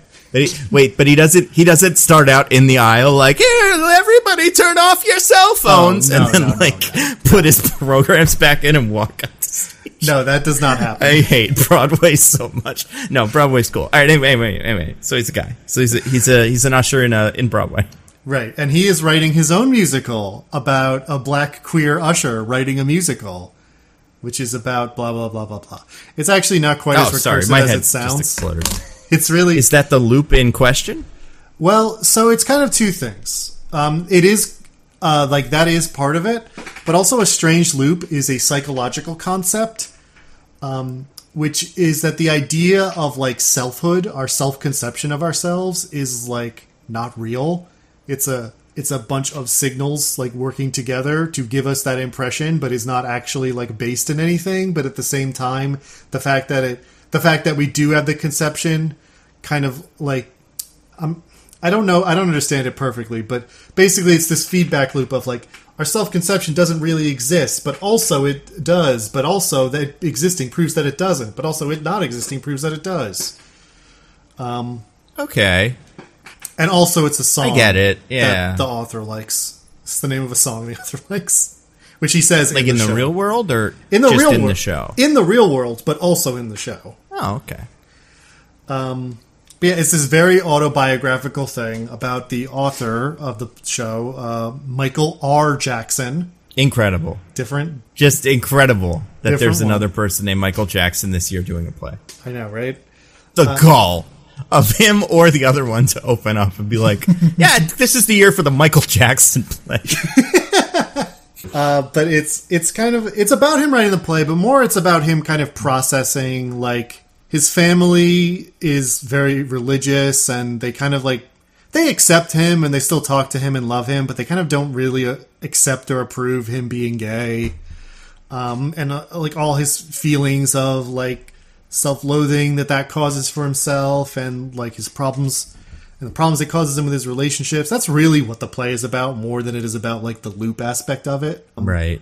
And I don't know. It's very funny. Like he has a great sense of humor, but also it's just very kind of raw in how, it really feels like on the stage, this guy is processing a lot of bad things that happened to him and also making just like dunk after dunk on Tyler Perry. What did Tyler Perry do to deserve this? Is he bad? Make bad movies. Oh, okay, yeah. That's I mean, there's hardly also a crime. There is an argument that I will take no position in because, good God, look at me, that Tyler Perry movies are like kind of not good, right? Like black culture because they're very stereotypical and like present this like very very specific view of what it means to be black and weird like morality plays that are just like not they're not like good for the culture. However you want to put that. Again, I take no stance on this because I could not possibly be whiter. But yeah, so it's a kind of about that. That's true, yeah. It's kind of about that, but it's also kind of about just that they're bad and he doesn't like them. Right. That's interesting. I feel like I haven't thought about Tyler Perry in a very long time. Apparently, like, Tyler Perry, big fan of that show. Is that like the Mormons when they were like, we like the Book of Mormon, and you know they hate it, but it's like they have to say that because they're supposed to be nice, or do you think he actually likes it? Hard to say. I don't know Tyler Perry enough to say. Yeah, it's always tough to tell with that kind of stuff. But that's nice, I guess, that he pretends to like it, even if he doesn't really like it. But yeah, no, it's a good show. Like it's a lot. It's definitely a lot. So you kind of got to be in the mood for it. But if you are, I'd recommend it. Cool. Nando, do you have anything to recommend to the fine people? Yeah, I was going to recommend, I've been playing a game this week, so this is like a double rec. This is actually what DJ recced last week, but I decided I had to give it a try. I've watched other things too. I watched the movie, I haven't finished it, but I watched some of, you know what, I made progress on Umbrella Academy. Not sure how I feel about this season, but I think it's like a lot of these shows where things just kind of spiral out of control. There's a lot of plot lines I like, and a lot of ones I don't, and it's like, I like the ones I like, and I don't like the ones I don't. And then I watched a movie called Everybody Wants Some. I think it's kind of fun. It's really just like guys being guys. Dudes rock. Yeah, nothing really happens. They just do. It's got a lot of actors that are fun though. And that part of it is entertaining. And it's got a vibe. I think it's supposed to be 70s, but it is feels like a good recreation of that. And then but I played a game this week that I really like ate up that I don't think I recommended last week, called Neon White. I think that was DJ, right? I think I got it when he recommended it.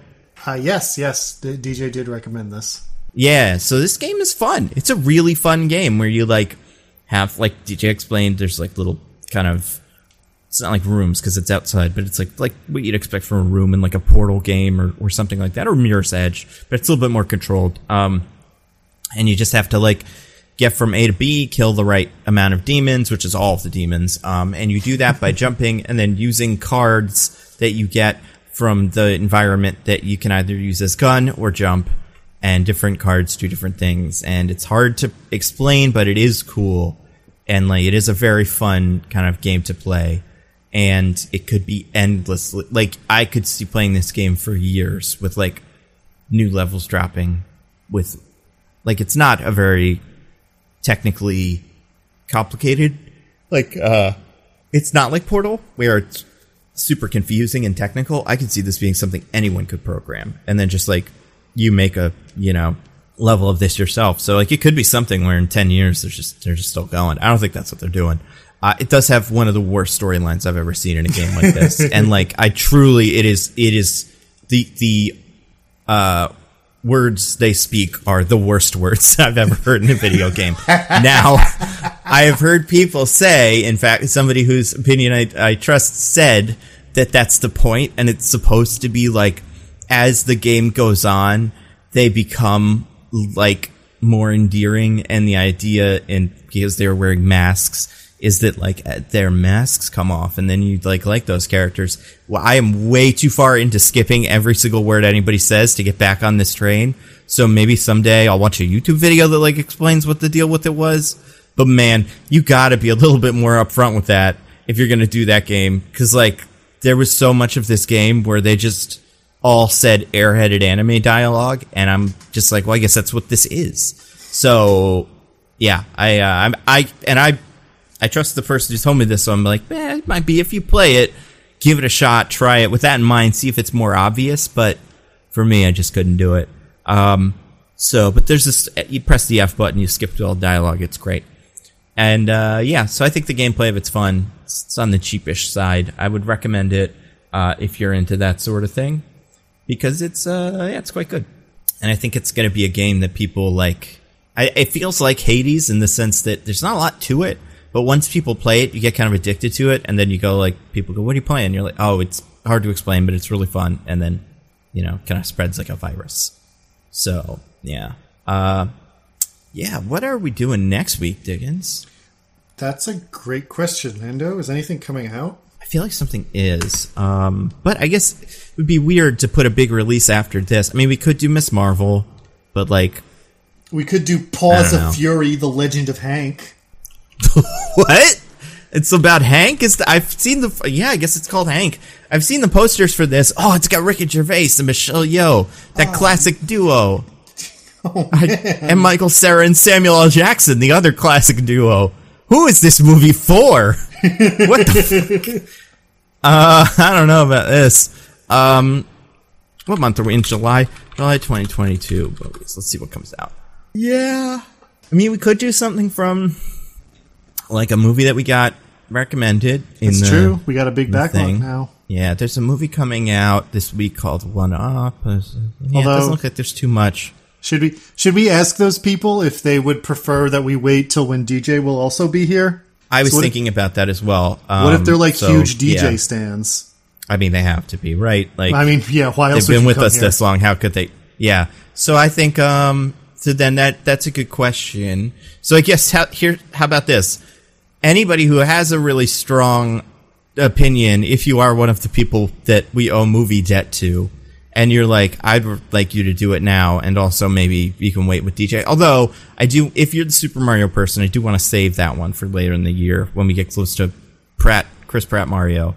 But if you're any of the other people and you're like, no, you can do it this week, I'm going to put this out like probably today, or tomorrow, like the day we recorded. So let me know. And if it makes sense to do it, then we will. Diggins, do you have anything to plug?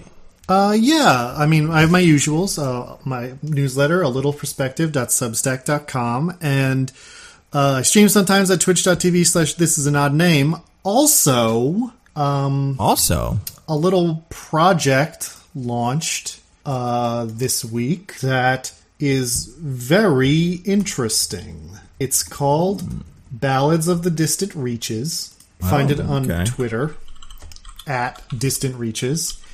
And what it is it's kind of a collaborative fantasy universe where a couple of writers have created their own like setting and wrote up a bunch about it, and then also wrote a couple stories to establish it, in which a bunch of bards all over this like fictional empire are coming to see the emperor and tell him stories, because the person who tells the best story gets to ask the emperor for a wish, basically. Oh, the emperor turn, you can bring little Gore's daughter back to life. That's true. Or kill all the gods. And the way that's going to work is they have a bunch of writers lined up who are going to write their own stories set in this universe, like adding stuff as they please, kind of like taking the concepts and running with them. And it's going to, like, newsletter style, be sent out twice a month, a new story. And, it's a really cool project, and you should follow it, because you never know what kind of cool writers might be part of it. Interesting. Cool. What about you, Nando? Do you have anything to plug? Oh, just videos and stuff. You know what? The X-Men video will probably be out within the next week of casting what I call the next generation of X-Men. I spent a lot of time last weekend casting Beak. I mean, we've already got the perfect Beak in whatever fucking Hobbit, right? Wasn't one of the Hobbit Beak in like technically in the Wolverine movie? Were they? Dominic Monaghan? Yeah. Huh. Like he's called Beak, and he is small, and that's about it. He doesn't have a beak, and he can control lights with his mind. But wait, then why is he Beak? Because they decided to pick a name from a thing that we might recognize, because that's how those movies worked. The same way that apparently Glob Herman was in X-Men: The Last Stand, and I learned that, and I'm like, there's no fucking way, and apparently that's true. Wait, who is in X-Men: The Last Stand? Glob Herman. So basically, it seems like they knew the Morrison X-Men run was working, and they were just like, well, we can't put that in our movies because it's too interesting, but we can probably name all of the characters in our movies those guys, and then that'll be just as good. Because then Angel Salvatore shows up in, whatchamacallit, X-Men, First Class, although she is technically closer to her version than these other two. But yeah, apparently it's one of Magneto's goons, I believe. It's really bad. I shouldn't do it. But anyway, yeah, so where was I going with this? Oh, yeah. So I spent a lot of time trying to figure out what the deal was with Psylocke. I think I have a pretty comprehensive, like, not like explainable, but something that people will be like, okay, I think I understand what these two characters are, why they were the same guy for a while, and what their deal was, and also what they'll do with them in the movies, just based on what they're kind of how those characters are characterized in the books.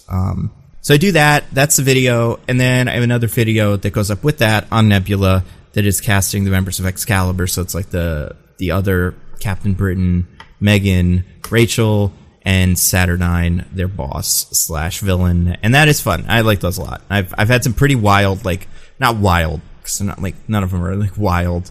I've done like talent searches at malls. I've got unknowns, but I have some picks for these that I hadn't thought of before that kind of came to me late in the game, and I'm like, oh yeah, she'd be a sick man. In a vision, you took some I'm pretty mushrooms. happy about that. And I imagined a bunch of like people that don't exist, but I would love it if they did. I want to find them, and they can be all the guys for the X-Men. But yeah, so that'll be out on YouTube. Keep an eye out for that. So next week we will see. We'll probably put something on Twitter warning you of whatever it is. But probably Paws of Fury, out to Legend of Hank. Reach out to us if you have an idea and you are one of the people who we owe movie debt to, and we will consider it. Only if you don't want DJ to be in the episode. Not if you don't want DJ to be in the episode. If you are okay with him not being in. I mean, if you don't want him in, this is the perfect time. If you don't want DJ in the episode, tell us, and there's never been a better time. Congratulations. Yeah. What a year you're living. Like, who could have believed when this year started you wouldn't have DJ, and then you did. So that's terrific. So until next week, I have been at Nando V Movies on Twitter. At This Is an Odd Name. Goodbye, everybody. Goodbye. Bye. We love you.